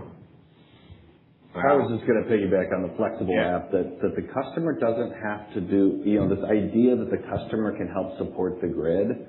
And while the technology's there and the concept exists, I don't think a lot of people do it because it's work. It's hard. It's not easy. The killer app would do, much like Peter says, it would be interactive in a way that the customer experience is improved. And it's much more flexible. That's the one thing that we've noticed. And Cool Rewards in our thermostat program is kind of a niche piece of the market. But the best is when customers tell us, I had no idea you did it. Let's go. So now I got the timeout. So questions? Can be shy. Nix is okay. Well, if you're shy, then, at some point when we do panels, sometimes we bring different viewpoints because different viewpoints, and since I don't operate a grid, so I'll bring a different viewpoint than what I just heard on. Got one over there. We got a question. Let's hear the question, then we'll go to the different viewpoint. So it seems you individuals have choices of what you deploy. Why are you using Landis+Gyr's equipment? Yeah, so I'd say 2 things. One is, our utility is unique in the fact that we talk a lot. We share information. We're not competing against each other. So we're always talking. We've known each other 15 years. And so first is the ability to execute. These are large projects. You're replacing millions of, putting in the communication infrastructure, replacing 1 million+ meters, right? And, for us, that's table stakes. If you can't execute, we're going to be talking to each other and say, this group can execute. And so, that's the first thing is their ability to take these large projects. Every one of our projects in all 4 of our utilities came in ahead of time, under budget, and met all of our needs that we set out, all of our goals, right? The second one, though, and you heard about it earlier, is that relationship, their long view, how they work with us. They're truly our strategic partner, right? And, as issues come up, instead of pointing to each other, or if I have to grab a contract to look at addressing an issue, that's not a partner I want, right? That we're able to work through problems, work through issues in the problem-solving mode together and making each of us better. They make us better, they challenge us, and hopefully we are able to make them better. Anything in addition to that? Yeah, I would say, when traditionally a meter was just a cash register, that's all we really cared for. You got electric delivered, you get paid. That's it. When we looked at what we needed and when we thought of what the future looked like, we're looking at that technology piece of it, of what it's beyond just a cash register. It's everything that I could get in terms of the data and all the applications that I need to think about. And so when we looked at different technologies and different entities, Landis+Gyr has a history. We've known Landis+Gyr for years. But not only just the side of the relationship and everything else, it's just thinking about who's at the forefront of thinking what's the next technology, what's the next level of really using that data for managing your utility the best way. And that's one of the biggest pieces for us, was to look at what that grid edge computing looked like at the very end of at the consumer level. Yeah, we also look at it like a piece of technology when it used to just be a cash register. It's amazing how far our industry's come. I mean, it wasn't 15, 20 years ago. People were still working off of paper wall maps with push pins to figure out which customers called and told you they were out of power. And today you're getting real-time voltage information, power quality information. You get indication outage notification. So I think it's an exciting, you want to be partnered with somebody who's forward-thinking, because what was originally started off as a way to take the cash register and, effectively eliminate meter readers, people that would go around and read the meters and submit data, and then you'd send them the bill. But today it's a piece of technology that you're thinking about, how do we modernize the grid at both the edge and the core infrastructure of our power generation side. And so you're really looking for a forward-thinking partner that brings new technology and functionality in a way that, frankly, I was part of the original team 15, 20 years ago, and we were evaluating Landis+Gyr. And we really did it. We were thinking about meter reading and getting rid of old 5-dial meters and automating the process. And then to fast forward to today, you're looking for forward-thinking technology partners. And trusted partner that comes to your house and lives with you for 20 years. Questions? Well, since you're raising your hand, if you raise your hand, I'm going to go to the contrarian view. I want a future where I'm going to call my utility. And I'm going to call my utility because I'll say, hey, my air conditioning broke. I hear that if I get it from you, you have a grid-connected AC that I can get it at 30% cheaper installation cost. And then I'll call you, my water heater broke. I hear that there is an APS grid-connected water heater with an NVIDIA chip somewhere that's going to do compute resource, and that's going to do demand response, and my water heater will be free when it breaks. And I want a future where NVIDIA, I call through... You sound like a very demanding customer. I'm just going to throw that out there. I call through Jacob. I call APS and say, hey, I understand NVIDIA, if I put a small cabinet in my house, NVIDIA will pay for my electric bill for 12 months. Can you make that connection happen? Because that's the future I want.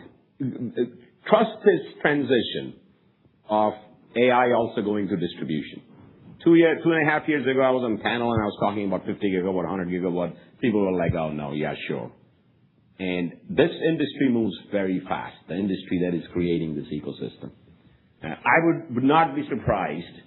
So let's do that. You guys all have our LinkedIn. So hold us accountable, hold me accountable after 12 months that if you're a utility, you're getting calls from real estate developers. You're getting calls from your landlords here. Hey, I want to put my next tenant is going to be a data center. By the way, that's a totally different load. It's 50 kilowatt steady load. All of a sudden, you're the utility managing the grid, and it doesn't behave like a commercial customer. You need sensors everywhere to make sure you're operating your distribution grid. It's going to happen sooner than we say. And the beauty of it is, you got $1 trillion CapEx going on. Now, 60% goes to Jensen, whatever the number is. The others are going to gas turbines, transmission. You got a question there? Yep. Thank you. So the data center developers now are all about, time to first token. Yep. And I'm just curious to know, to the extent that the Landis system has helped you with your planning and how to accommodate its customers, whether it was, where to site, how to accommodate behind the meter generation, maybe just talk a little bit about how it played a role in your planning process. Sure. So for us, they have all the data that feeds all the models and so forth around usage and so forth, where you have capacity and so forth. So it really gives our planning engineers and our interconnection engineers the ability to have 15-minute granular data to be able to make those decisions of where you have capacity. And I just want to go back to Arshad's comment. The customer won't be calling us with the data. We'll be calling them and say, oh, it looks like your water heater is getting ready to go. Because we have the data, we could build signatures around that data, algorithms, and then we say, oh, we can offer you with our energy efficiency rebates a free water heater and NVIDIA would be willing to pay your electric and internet bill for a year. So answer two questions, I guess. Yeah, and I would say really using that data to be able to really recognize where we have the capacity. We could talk to the data centers at whatever scale, and not just the data centers, but our economic development team went from one person to a team of 12 in 3 years. Because now we're having more and more conversations with folks who are relocating, and our teams know exactly, oh, we have the data to be able to tell this is where capacity is, and we can tell them, hey, if you consider locating here, you'll probably get online a lot faster than if you're thinking of this place. And to also go back to the contrarian version of it, not only do I not want them calling me, I want to call them, but also add on to it, I'll finance it for you.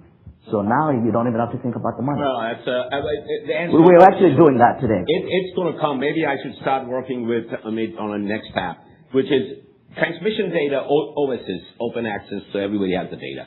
There are companies like GridCare that is creating technology. So now I see on the distribution side, with all the data, and you got access, you should be able to create an app that says, hey, if you're bringing in 3 hours of flexibility 20 times, I have these hotspots in distribution. Yeah. Where if there's a warehouse, if there's a customer, I can do that. That's an app idea that just came from your question, and make sure we are working on it, and do not patent it. It's going to be open access. Any other 5 minutes? Any other questions? Any other questions? And you have all of us are on LinkedIn, so if you remember a question later, just ask us. Yes, please.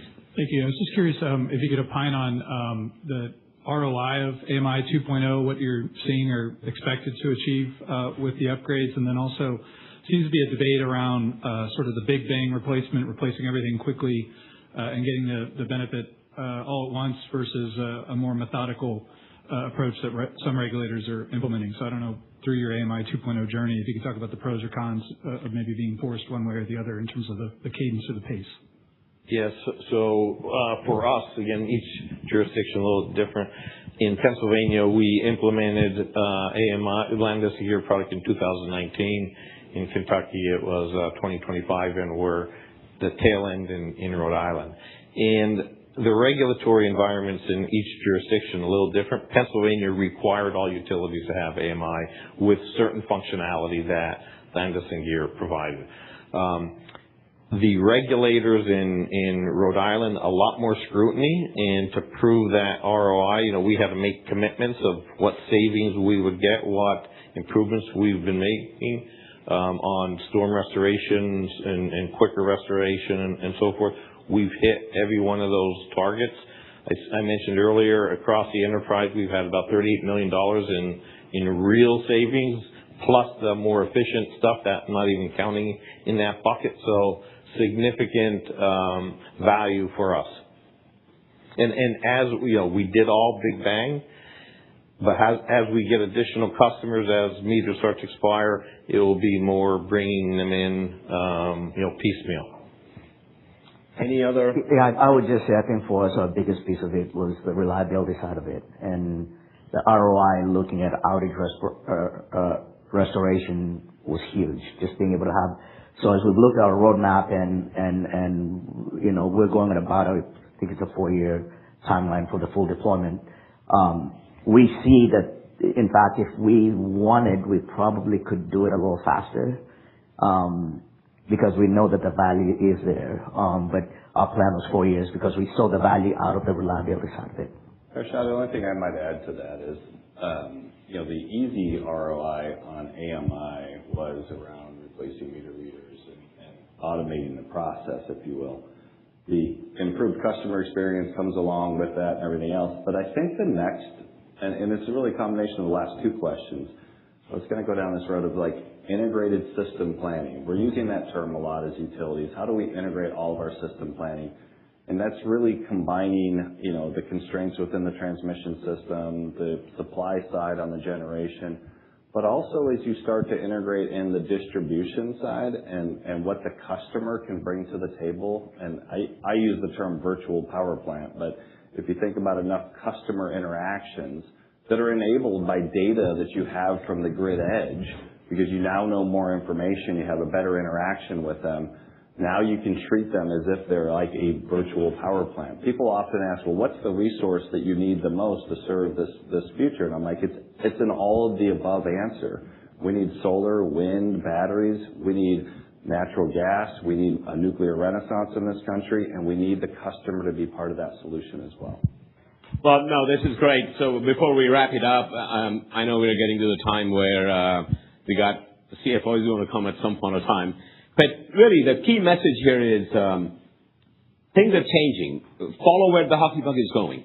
And where the hockey puck is going is we will see distribution demand surge. And we will see this distribution demand increasing that will be met through grid intelligence. We will actually see that $1 trillion CapEx over the next couple of years. Some of that CapEx money is going into intelligence, going into the edge of the grid. And end up with, I think, Peter, you mentioned it yesterday, and you haven't patented it, so I can say it now. What did you say, Peter, that you have to be at the edge to maintain the edge. You have to be at the edge for AI to maintain its edge. So with that, how about a round of applause for all our panelists? Great panelists. Well, thank you. Thank you. Great panel. And now I'd like to welcome you to a break. We aren't going to raise the walls now, so you can just go out. We have coffee and some pastries, and we'll be back here at 11:15. Thank you. I'll encourage you to take a seat because it's the moment you've been waiting for.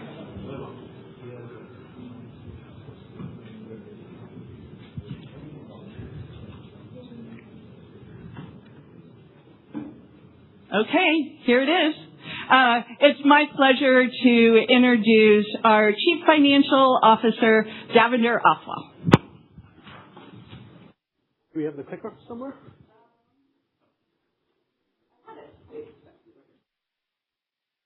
Trying to take it back to North Carolina. Thanks, Lisa. Good morning. And thanks for taking the time to be here today with us as we share our excitement about Landis+Gyr. With the exit of EMEA, we've become a smaller business, but we're also a more agile business, a more predictable business, and maybe most importantly, a more profitable business. So what I'd like to do today is share with you the financial profile of the new Landis+Gyr. And the way I'm going to do that is I'm going to first talk to you about the financial profiles of our new segments that Peter introduced. I'm going to talk to you about how we can grow this business. I'm going to talk about the mechanics of actually converting order entry into backlog and into revenue, because that's not always that obvious when you look at our financials. I'm also going to talk to you about how we actually take revenue, convert that into earnings, and drop that down to cash flow. And I'll also talk about our philosophy around capital allocation. One thing you heard this morning, I think, across all the presentations was, for the first time in decades, there's this excitement about demand growth. Hasn't happened before. You heard about the statistics of $1.5 trillion coming down in new asset investment. And I can tell you, we're actually seeing that already in our leading indicators. We've now reported record backlog for 2 years in a row. We've reported a book-to-bill ratio 2 years ago of 1.8. We've reported, I should say, a book-to-bill of over 1 this past year, 1.4 on average for the last 2 years. That to us is proof positive that the 1.5 trillion is real, it's happening, it's coming down, and the distribution part of the grid is getting its fair share of that. What excites me the most, though, is that we're in a very unique position where we sit Landis+Gyr, because I believe we can actually restructure and reorganize this company to actually grab more than our fair share of that 1 trillion that flows to distribution and actually retain more of that on the bottom line. So when we look at this company, what we see is a company growing at mid-single digits comfortably. It's a company that's going to grow its bottom line twice as fast as its top line, and it's going to keep most of that cash for the benefit of its shareholders. Before I move on, I want to just pause a little bit and walk you guys through the relationship between order entry, backlog, and revenue. And I'll start by saying that in any given year, whatever order entry we have, 30% of that becomes revenue in the same year. What that means is the other 70% goes into our backlog. But importantly, that backlog is contracted, it's regulator approved, and it's date certain as to when it gets delivered. What that means is, if I look at my backlog at any given time, I can schedule out when it's going to become revenue. So if I take my backlog as of the last year end, March 31, $3.9 billion is what we reported, and look at how that schedules out, I can see exactly when that comes into my P&L. If I take that and I add in the 30% of order rates that converts every year, I've got really high visibility into what my revenue profile looks like. And to put that into words, what that means is that I've got clear line of sight to 100% of my revenue for fiscal 26. It means I've got 90% clarity on where my revenue is going to come from in 27. It means I've got 75% clarity on where it comes from in 28. The 10% next year and the 25% the year after that is going to come from new backlog formation. And I will say that those ratios are lower than our historical average. So I feel really good about my revenue plan for the next 3 years. That's what makes this model predictable. We've also talked a lot about how out of our backlog, about 43% we have said in the past is related to software. With our new segments, we can now give you a much clearer picture of exactly what that looks like, what's in there, how it unfolds into revenue, and also what it grows at over time. Let's move on to segments. Peter introduced our segments. We call them connected platforms, and we call them grid intelligence. If you want to think of it at a really high level, you can think of connected platforms as hardware. You can think of grid intelligence as software. That's one way to maybe kind of just, think about it in a very high level. Connected platforms would be all the devices that we sell. So think of Revelo, think of ultrasonic gas, or any other device that a customer may take from us. Any services that we sell to deploy those devices also goes into that segment as well. Grid intelligence is everything that our customers use to extract value out of that installed base. So the data that's generated, you heard a lot about that this morning, the data that gets generated in these devices ultimately becomes intelligence. But how you apply that intelligence, that happens through all the products from grid intelligence. So you can think about software, data, analytics. We've got a lot of software-enabled services. All those types of things are what goes into grid intelligence. There's a strategy behind these two and why we came up with these two particular segments the way we did, and PV kind of hit that in his remarks. You can think about connected platforms as the land part of our strategy, and grid intelligence as part of the expand part of the strategy. So connected platforms, this is what we use. This is our doorway into the customer to build trust, to maintain trust. You've got to have that trust. I mean, that came up a lot. Peter talked about it. PV talked about it at length. This is a trust you've got to have as a baseline to even have a conversation about doing anything else. Without that, you don't have that opportunity. Grid intelligence is what we use to then expand that relationship, move further up the value chain. Amit's talked a lot about all the things that we can do to automate workflows at the customer. We can start making decisions for them within defined operating envelopes, and they'll pay us for that. So we capture more wallet share. Let's take a look at the financial profile through the lens of fiscal 25. And maybe it's not surprising when you look at these two. The first thing you notice is they kind of quite closely mirror our strategy behind them. So you look at connected platforms, and what you see is a large, stable segment. $886 million of revenue in 25 with about a 31% gross margin. You look at grid intelligence, and what you notice there is it's smaller, but it has 50% more profitability, and it's growing at double digits. Connected platforms, behaving more or less like a mature industrial company, growing at low to mid-single digits. Grid intelligence is behaving much more like a technology company, great margins, double-digit growth. Let's go back to the land and expand, because we've been at this for a while, as PV said. This is an actual customer example, but also a typical one. In this particular example, we actually signed a contract with this customer back in 2012 for a contract to provide AMI 1.0, which you heard about a couple of times earlier this morning. And the contract value of that was $400 million when we signed up in 2012. That deployment lasted about 12 years.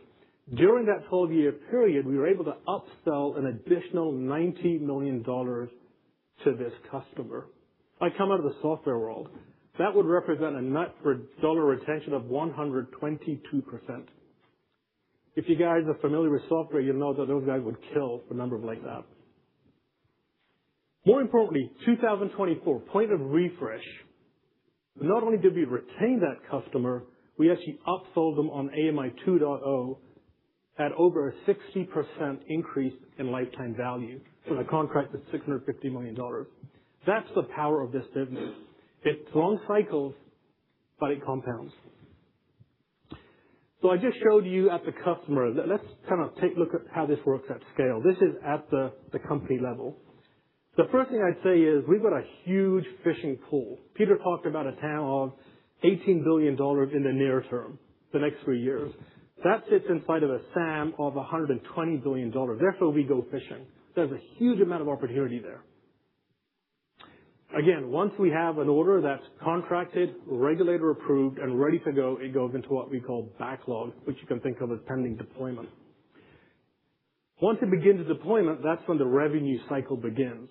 And there's a couple of different lanes that take off at that point. One is if it's a connected platforms device-like product, that typically, if it's in backlog, will come in over 3 to 5 years. Think about, we talk about NetGrid, Encore. These are big territories. Think about New York here, right? When you're upgrading a territory, it takes 3 to 5 years to refresh that territory. It doesn't just happen overnight. That's why that's a 3 to 5 year cycle. At the same time, though, if the first time that meter gets deployed anywhere in that territory, we provision the software that goes along with it. That's typically a 10-year period. That's why that revenue comes in over 10 years. Those are the kind of the life cycles that I'd like you to think about. But something really else happened that's really interesting. There's 2 different pathways for us to grow that relationship.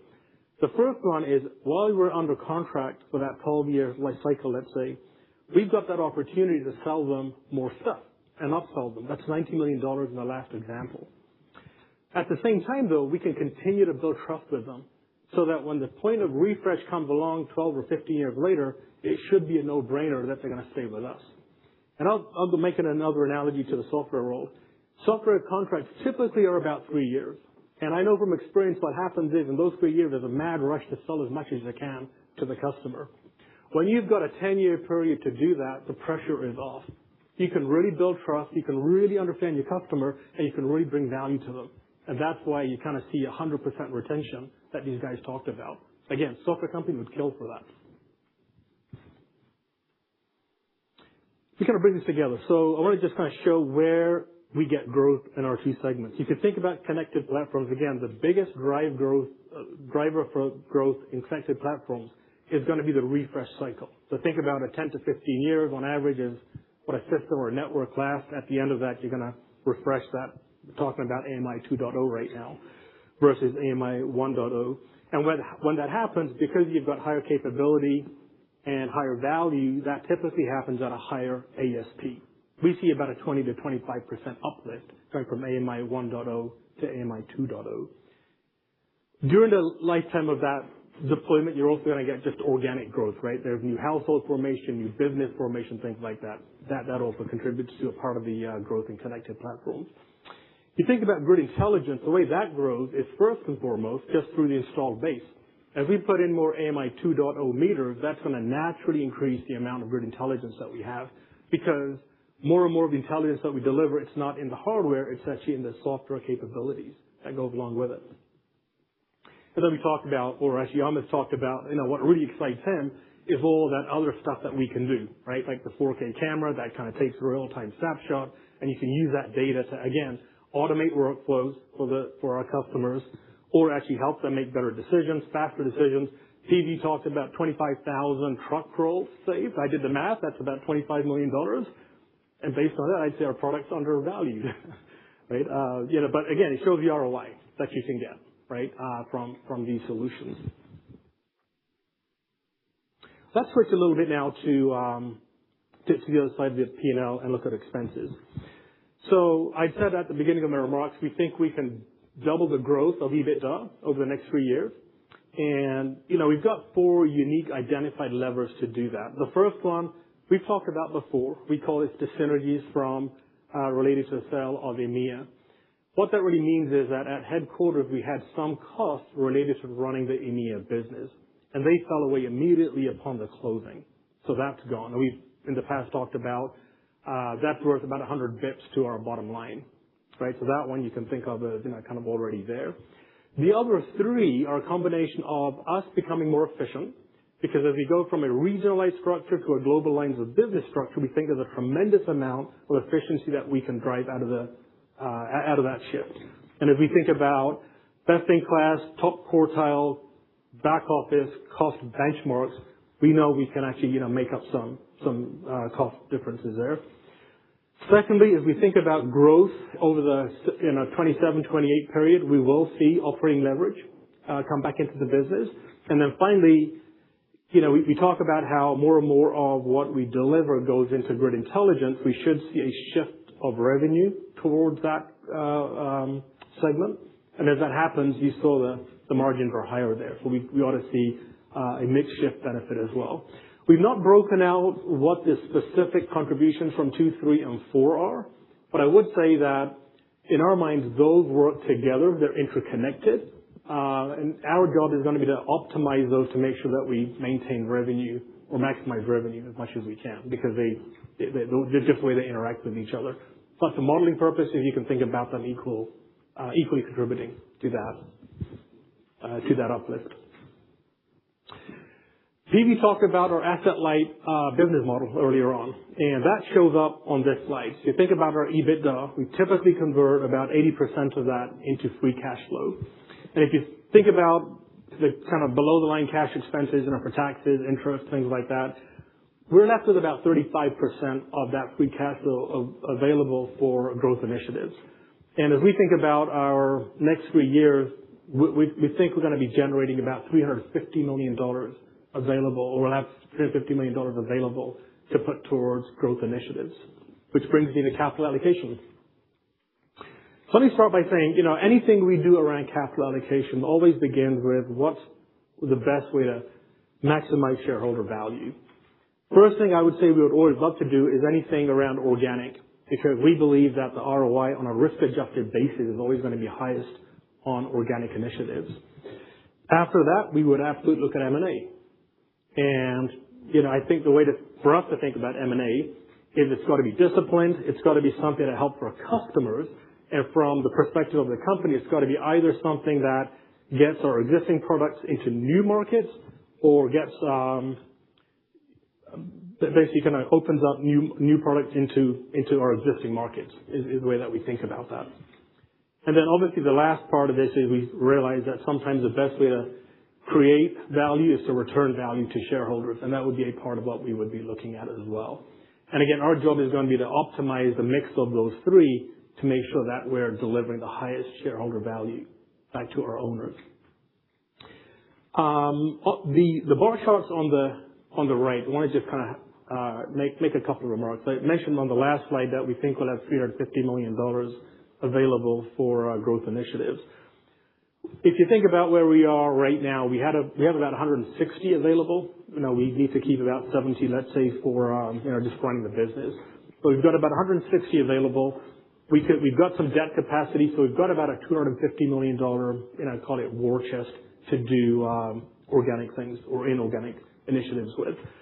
If we kind of look out over the plan, our cash builds to 350, and we think we're going to have enough headroom of around 250 to have total available capital of about $600 million. It's more than a doubling in the 3-year period to go do things that enhance what we're trying to do and create more value. So that brings me to kind of bring it all together in terms of our midterm outlook.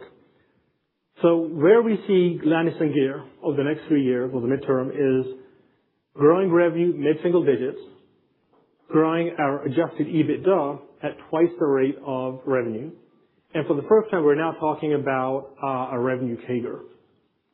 And we think our revenue CAGR, we can grow at 5 times the size of, as fast as our revenue. We're also breaking out within our segments, connected platforms and grid intelligence. We expect connected platforms, again, to grow low to mid-single digits and deliver margin of about 30%.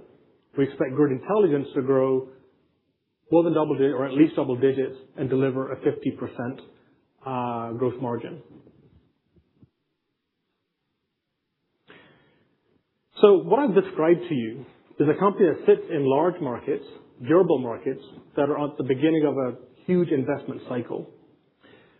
Within that, we've got a business that's growing nicely, bottom line growing faster than the top line. And I also note that this is a business that actually has within it a really nice software business. If you go back to one of the slides that I looked at, I showed the segments, we've actually got $207 million of ARR embedded in this business. I don't think we've ever said that before, but that's a new metric that we're going to be showing going forward because we think it's important. We've got a business that also converts free cash flow at 80%. And as Peter said in his remarks, we're already showing a ROIC of over 30%. To us, this looks like a top-tier investment. I'm going to close by sharing a personal connection to this theme that you've seen today about focus, execution, and value creation. When I joined a year ago, I had a chance to meet a number of you folks, and what I had said was that I was excited by the Landis story because to me it was a good company that should be a great company. And the only thing missing in my mind was focus and execution. And I'm thrilled that Peter and the board were willing to do the hard work to make that change from being good to great. And when Peter and I started working together, we outlined 5 things that we said we would do this year. We said we would get the EMEA business sold. We said we would return proceeds to shareholders. We said we would deliver on our fiscal 25 guidance. We would resegment the business and run the business according to what I just showed you, and that we would complete internal readiness for a listing in the U.S. A year later, we've sold EMEA. We've begun returning capital to shareholders as fast as we can. And in fact, we were so confident we began that even before we had closed EMEA. We delivered on 25. We've resegmented the business, and we can show you the metrics and talk about it in a way we never could before. And we are now ready, fully ready internally, to initiate a process for a listing at a time of our choosing. That's what gives us the confidence that we can deliver the midterm plan. Thank you for listening. With that, I'd like to invite Peter to come back up on stage, and we look forward to any questions that you might have. Logistically speaking, there's going to be a couple of folks on the end. They've got microphones, so please raise your hands if you want to ask a question. And I think the folks on the webcast, you know how to get questions in, but we'll read them out. But we'll be happy to take your questions.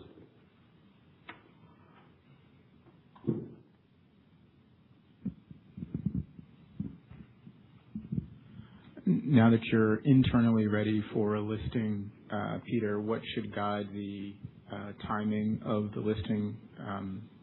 Small caps in the space continue to sort of thrash around and be volatile, so I just wonder how you think about what should govern Landis+Gyr's process to getting listed in the U.S. and what happens with the Swiss listing. So obviously, as you heard, there was a lot of work required in 25 to get this point. EMEA, the sale of EMEA was one point. Internal preparation, all of that is done. And now we are ready to initiate the process, as Davina said, as our liking. But at the end of the day, it's all about creating shareholder value. So that is a variable that we need to find the right point in time to commence and initiate that process.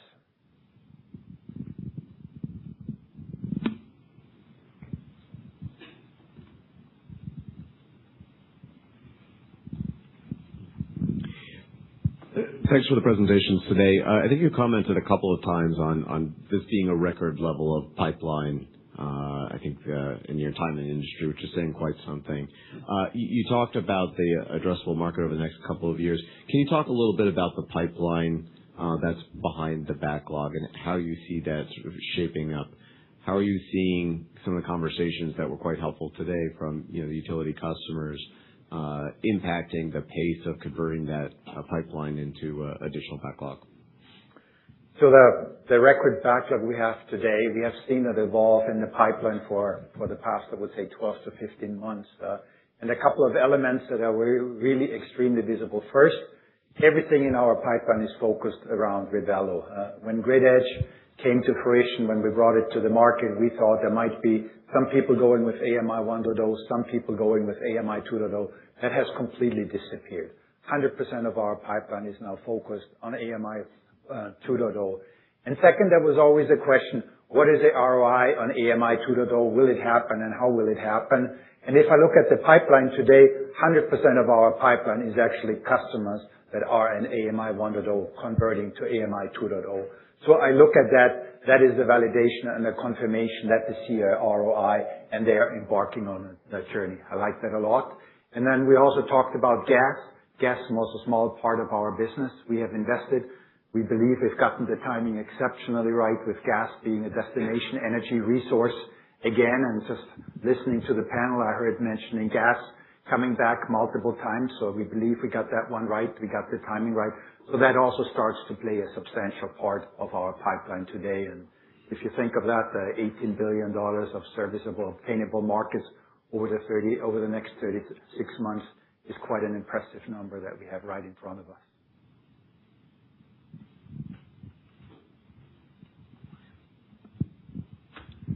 Could you possibly explain to us how your software business is billed? Is it contractual based on number of users? Is it utilization based? Maybe you can get into a little more detail on how that part of the business is built. And then lastly, Peter, just maybe some more explanation around the timing of the listing relating to shareholder value. Are you worried about the share conversion of your holders in Switzerland? Like, what's stopping you from listing? What more specifically can you tell us about this sort of, open-ended decision around it with the listing in the U.S.? Okay. Which one should we start first? Maybe the software contracts? Let's start about the software contracts, And I think it's also important to understand, and maybe when I highlighted the thousands of people we have dedicated to software today, that's also an indication that we've been in software for an extended period of time. There was like 15 years ago or 20 years ago now, there was an acquisition of a company that was exclusively in software that is now the foundation for a North American business. So it's not just something that we stumbled across over the past 3 or 5 years. It's something that we've been doing for an extended period of time. And again, we heard a lot about partnership and trust, so this is important today. So already today, when we talk about software, in particular in North America, that's already about 30% of the business today. And this is the operational software that is required to operate the network, and there are individual modules on top of, depending on the utility choose to pick our models or someone else, that we get compensated for that. And the next generation of software revenue is the app-based software revenue, as we said. Revelo, 4 million Revelo deployed at scale, and we have now the applications, more than a dozen applications available that we have now started to roll out at scale. It's a bit more of a complex monetization model and just a revenue per an app, but this one is now starting to take off as well. And we look at the Revelo as a foundation, that the 30% that I mentioned today, that we can continue to increase that. And that portion would also play into the annual recurring revenue of $207 million that we already have today.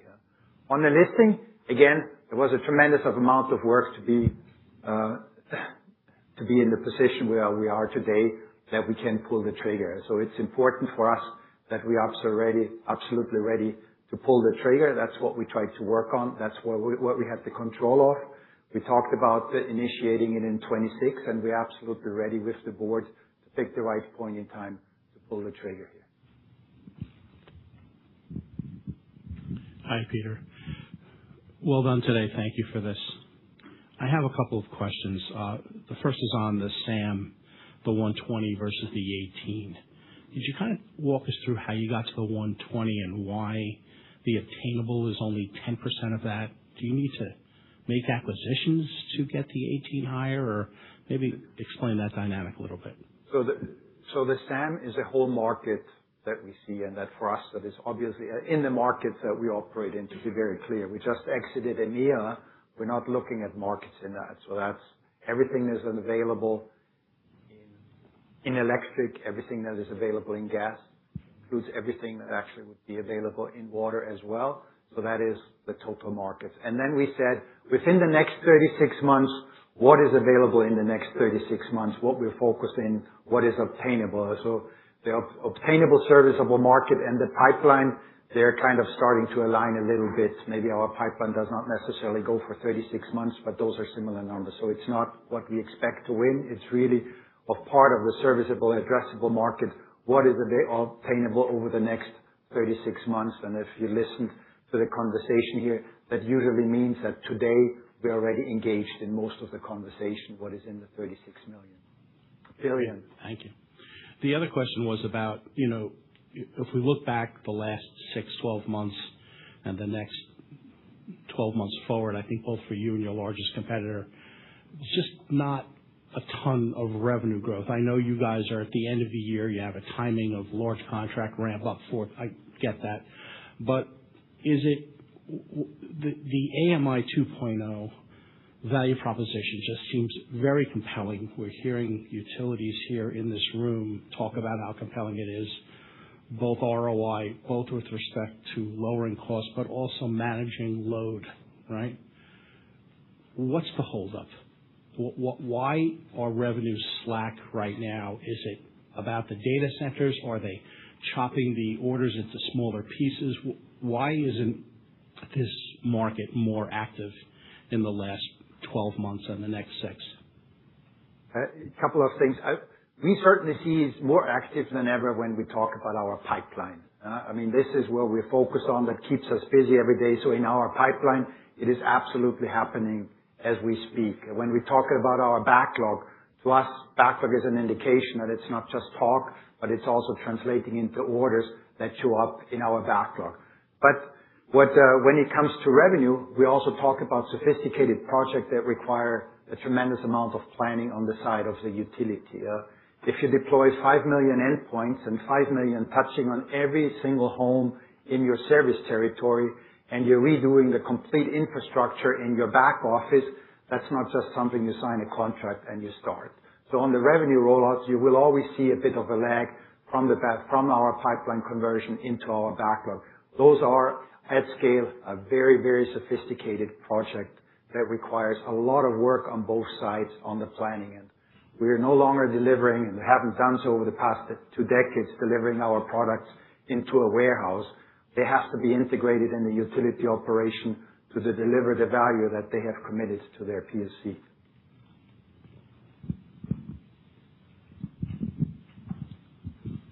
Hello. For the app-based system, can you go into the pricing opportunity on those app licenses versus the base software business, and kind of what level of app penetration are you assuming in your 28 targets? So a couple of things on the apps. It's certainly for us, I can only talk about us, it's not a revenue per app story that we have. I think it's a bit more complex, the story, how we bundle it with our offering. We talked publicly about National Grid. National Grid, 3.7 million Revelo meters deployed, and in the initial contract that includes 5 apps that run across this deployment. And so it's much more bundled. And I would say overall on the penetration rate that we end up seeing, we're a bit at the early stages. But we have also National Grid. We were the most open. We talked about how many apps that we have for them. But I don't think we had a single Revelo deployment or a Revelo contract that didn't come with a number of apps at the get-go that the utility is committed to delivering.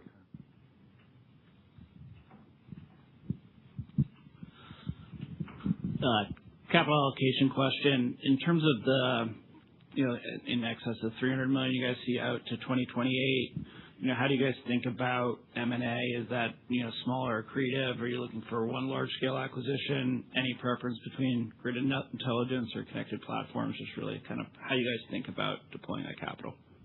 I'd say our filter is actually how do we create value to start with, and what actually advances our strategic roadmap.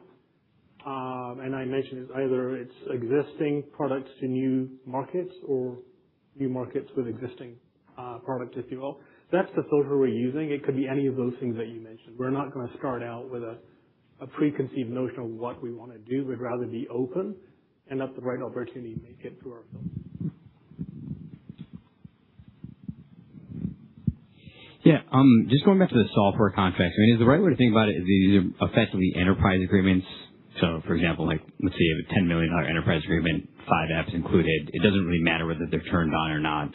There's not really an additional revenue opportunity. It's just like it's more like a is that the right way to sort of think about it? If it's not revenue per app? There is incremental revenue opportunity. At the end of the day, that's the foundation of our Revelo platform.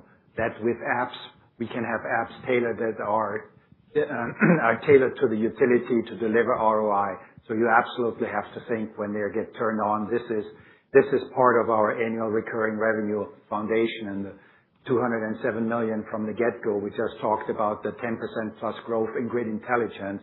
So this apps revenue is a substantial part of growing our ARR in that segment. Thank you. Just a question clarifying on free cash flow. So the free cash flow slide showed, I guess, use of free cash flow for, I guess, taxes and debt service.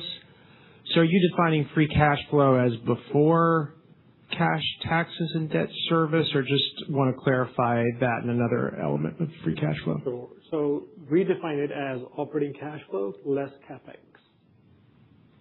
But then the operating cash flow would include the cash interest costs and the cash. So if you think about cash flow statements, think about that first section, cash flow from operations. So your interest costs be down below. Oh, okay. Even just the interest and the debt. Okay. Yeah. And the taxes as well. Exactly. Okay.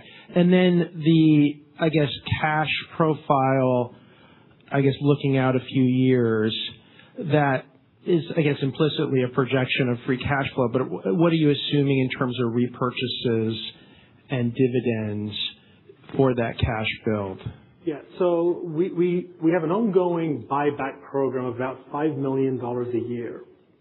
That's all we're assuming. That ongoing $5 million a year is basically to offset any kind of employee stock equity.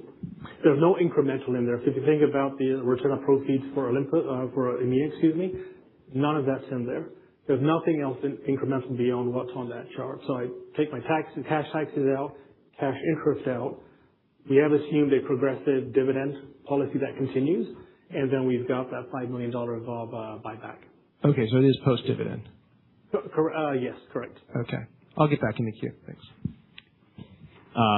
Peter, one question for you. So of the, I guess, we have PPL on stage, others, like, who is the furthest along in sort of adopting grid intelligence? Obviously, National Grid, you guys keep talking about, so I imagine that's one of them. And then what percentage of, like, the endpoints are quote-unquote activated versus not activated? And the reason I say that is obviously that, as you said earlier, that's the revenue opportunity, and what's the major, I guess, bottleneck for, like, activation? Because I just see, like, look, there's a tremendous amount of operating leverage in just those being turned on. And so what's the bottleneck in those being turned on beyond just like the backlog and pipeline and whatnot?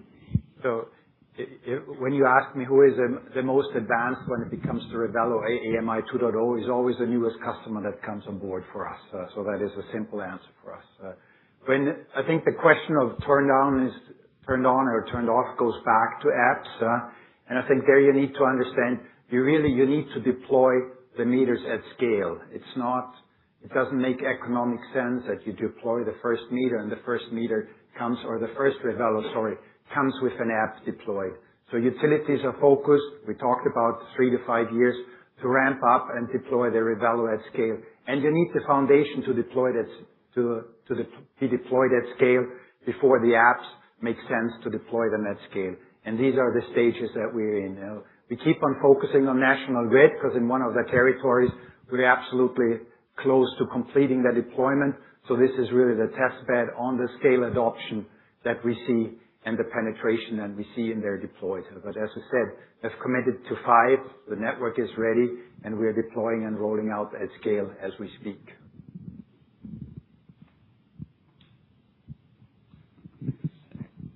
One more follow-up question, my third one. So as far as like deployment is concerned, right? You spoke earlier about the engineering room and you're upgrading software. Like, it's not an easy thing to do.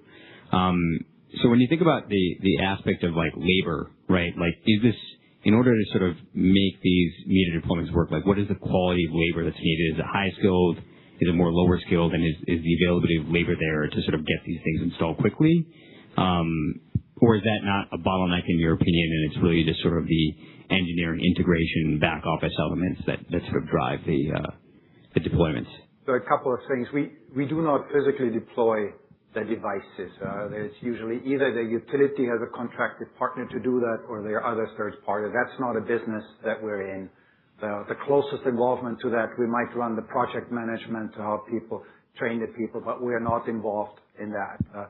And that's a fairly established business that exists in every place. There are companies out there that provide that skill set. So installing those devices, I don't think that is a bottleneck anywhere. But again, that's not something that we do or operate.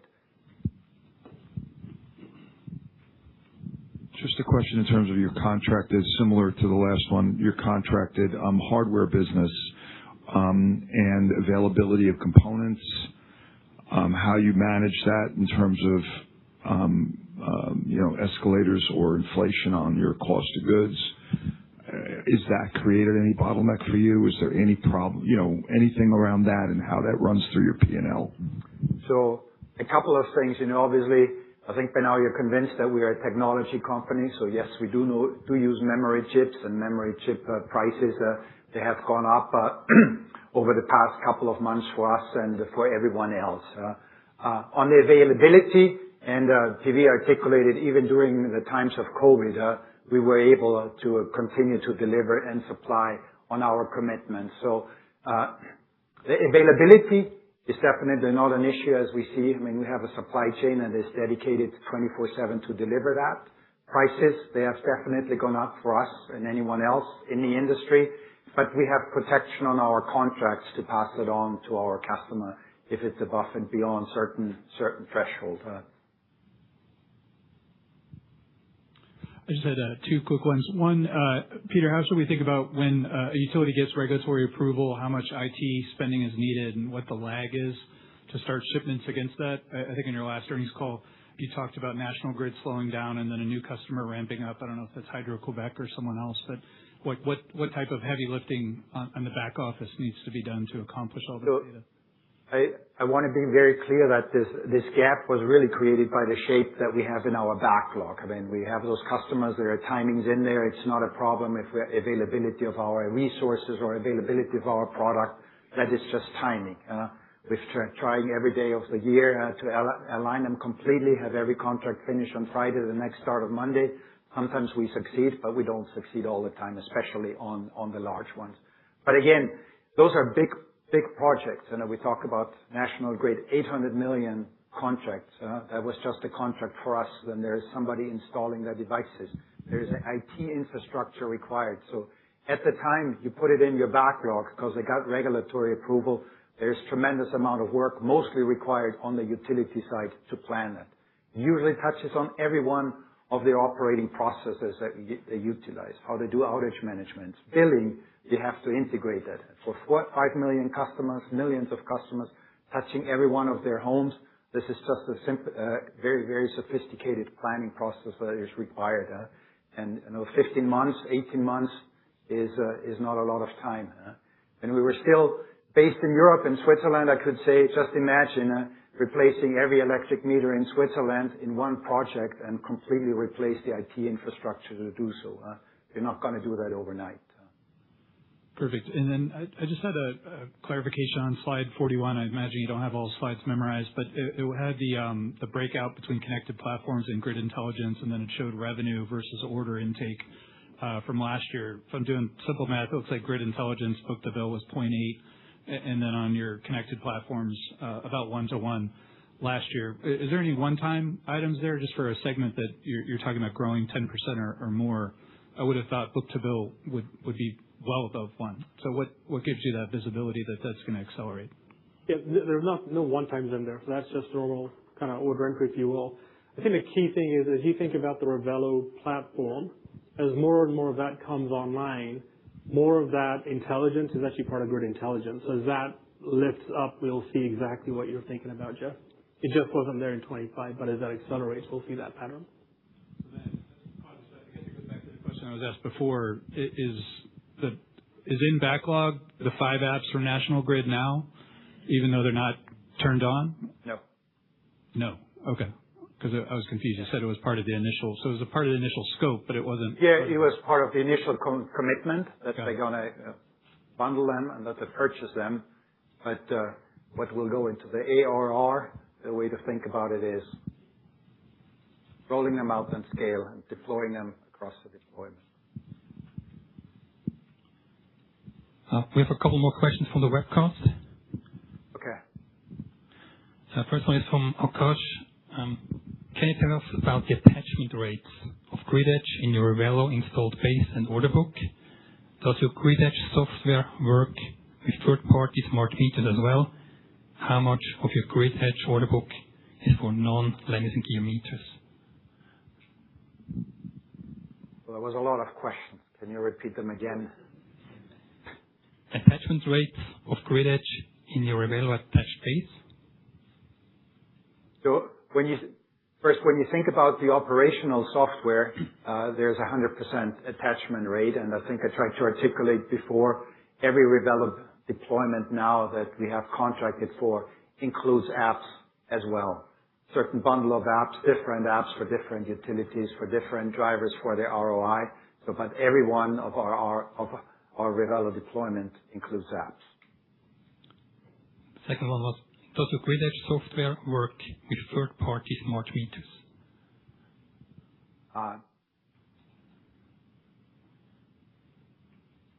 Well, there's certainly, the answer there is yes. You know, we talk a lot about our open standards, and there are a lot of, there's sometimes different Grid Edge devices underneath our connected platform, and that we operate them as well. And here's another question on R&D. You have about 1,000 software engineers, and you spend about 8% of revenue in R&D. Is there any room to optimize R&D spend through new AI tools, which could, in theory, significantly boost productivity of your teams?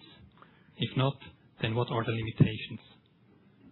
So a couple of things when I talked about it's 1,000 people dedicated to software. So that's across R&D, it's across delivery, it's across support, but it's an amazing number of 1/3 of our employees. The biggest software engineering facility that we have is for us in India, and we have embarked on utilizing AI for coding for about over the past 12 months, and we've been pretty far advanced in utilizing that internally for efficiency gain, for a faster time to market, and a faster quality product on time. And another one from Akash on the webcast. The demand drivers appear solid with utilities facing new challenges. Are they talking to you on faster deployment of new hardware than what was agreed in your original contract, which could put you potentially towards the higher end of your midterm growth target for connected platform segment? So a couple of things that we clearly see. We clearly see when we talk about the pipeline, we see an accelerated conversation on the conversion from AMI 1.0 to AMI 2.0. And if you listen to the panel, there was also a panelist that said we are looking at rolling out our deployment over the next 4 years, but potentially we're actually doing it for 3 years.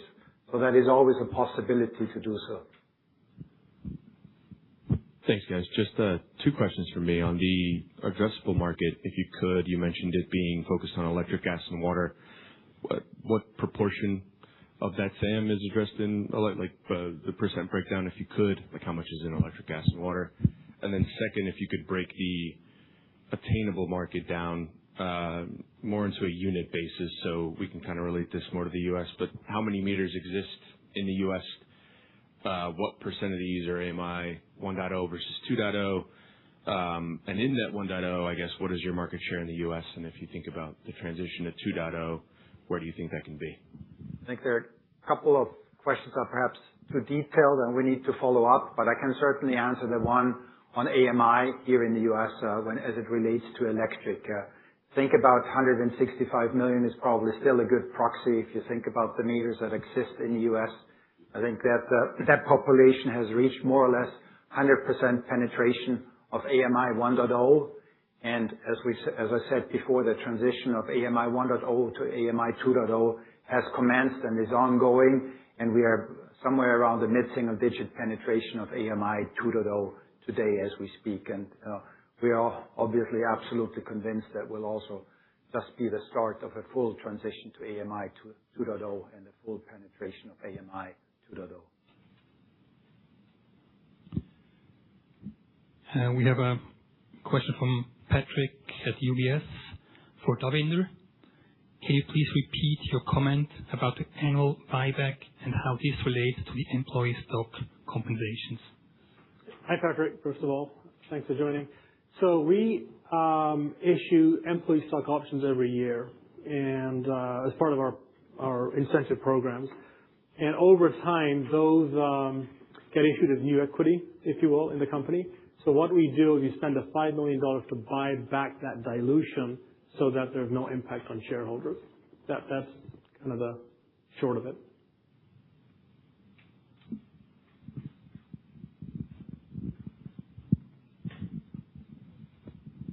There was one more question here in the room. Thank you. In terms of the backlog converting to revenue, I guess two questions there. What are the conditions that can allow a large project to get pushed back within the backlog to revenue conversion?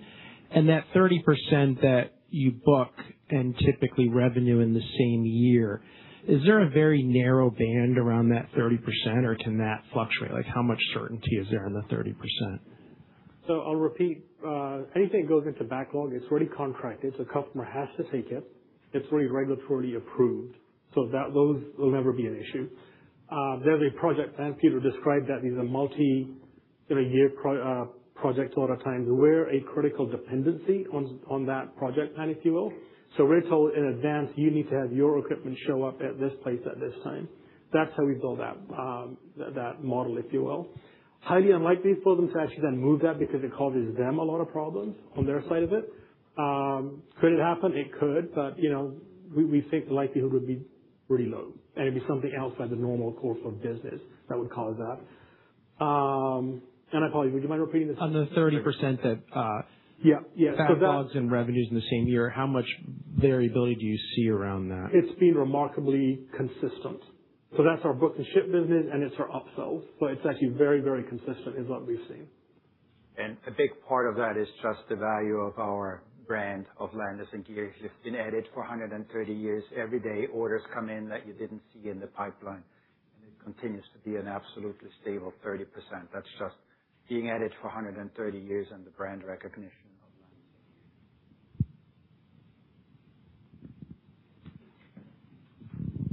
Landis+Gyr. So just two questions about AI.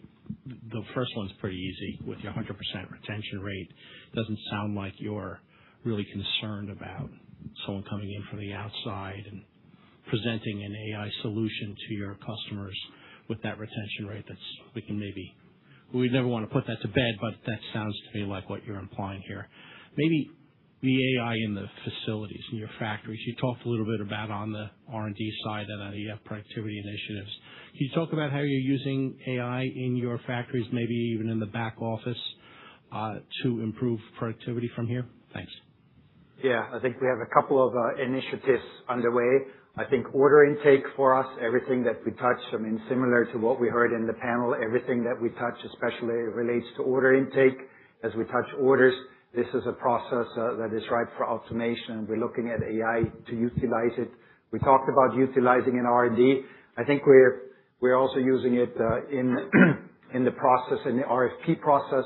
So there are substantial efforts underway, not unlike many companies that help us on the journey that Davinder described. We're trying to drive our SG&A costs to a level that we look at best in class, and AI definitely is one of the tools to help us to get there. Maybe just to give you a more real example, because you did say back office, and that's kind of where I live, right? So we actually have a team of 23 people in Mexico today whose job is to match invoices to goods received notes and purchase orders. And we have to do that manually because they all come in different formats, and there's no two that look the same. There's now an AI tool that can actually learn that over time. And we're actually thinking about implementing that type of a tool to take out those, actually 21 people. You still need 2, but 21 people could potentially go. And the cost of that and the ROI is going to be exponential. So that's a real example of how we're thinking about it in the back office. Thanks, guys. Just following up on the penetration question again. So if we're at a mid-single digit kind of % of AMI 2.0 today, is there something implicit in your target or your 2028 targets that kind of assumes where that level of penetration goes? How much of that is already kind of embedded in backlog? Well, I mean, for us, the answer, and as you look at the chart, so a big part of that is in our backlog today, because we tried to articulate, if we look 36 months out, big portion of the backlog is actually contracted today. At the end of the day, that's how our business works and operates.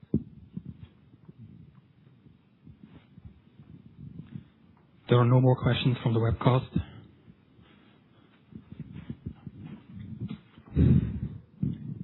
Thanks.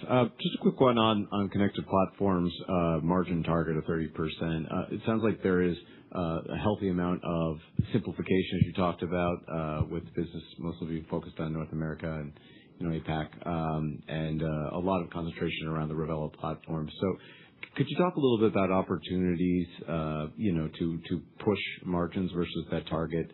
I know there's a lot of contract elements in the manufacturing, but it wasn't really in the margin walk that you gave us. So how do we think about opportunities to, provide a better margin profile on the hardware side of the business? I mean, certainly I would say, when we built our plan, look, we're living in a time of real uncertainty, right? So I think it's fair to say that we're probably more conservative than we would ordinarily be, just to kind of account for that. That's one thing. The other thing I'd say is, as more and more of our product moves to Revelo, most of that capability and the feature set is actually embedded in the intelligence and the software. So if we kind of split what used to be a shipment of 1 meter into 2 places, you're going to see a little bit of a shifting of that margin as well. So you see, if you notice, we had 45% for grid intelligence in 25, that goes up to 50. That's probably capturing a bit more of what you might be thinking about, Noah. But certainly the 30% is, we're trying to be conservative, just given everything that's going on. When you think of margin opportunities, product, Revelo, certainly we continue to go down the cost curve. We've just launched it a couple of years ago. Volume is the name of the game. We're not where we have been with the product that served us well for the past 2 decades. And then we're also launching ultrasonic gas here. We're going to start, we have actually started last year. So there's also a lot of learning curve and a lot of volume ahead of us.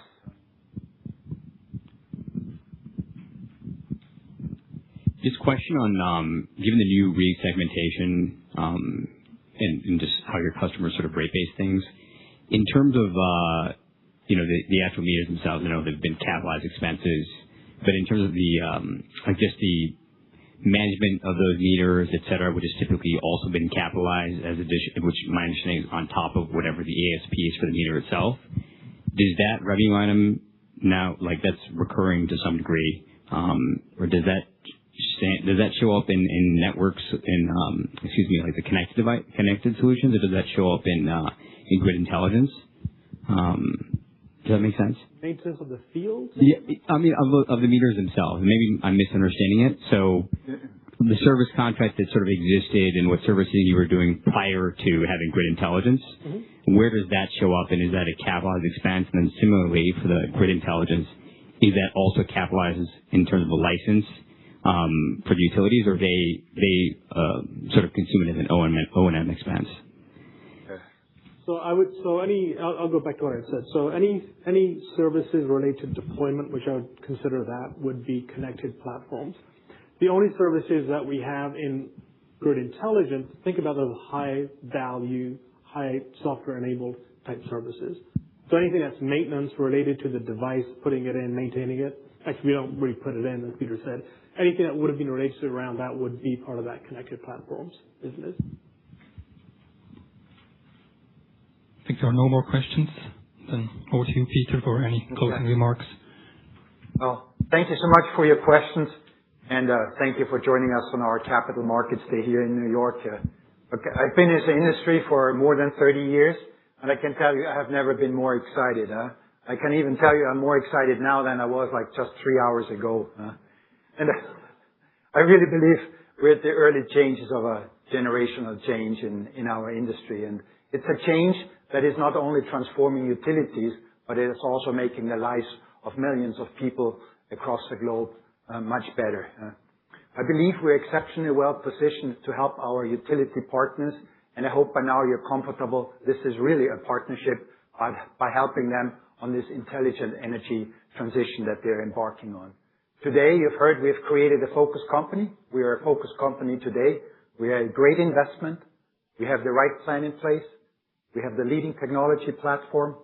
We have the team and the people to deliver on our plan, and we are committed to driving long-term shareholder value. So again, thank you so much for your interest in Landis+Gyr. I hope you're just a small portion as excited as I am, or as we all are here at Landis+Gyr. And for those of you that are here in the room, please join us for lunch. Watch our demos, and the people on the web that joined us today, I look forward to seeing you soon in the world of Landis+Gyr. Thank you so much.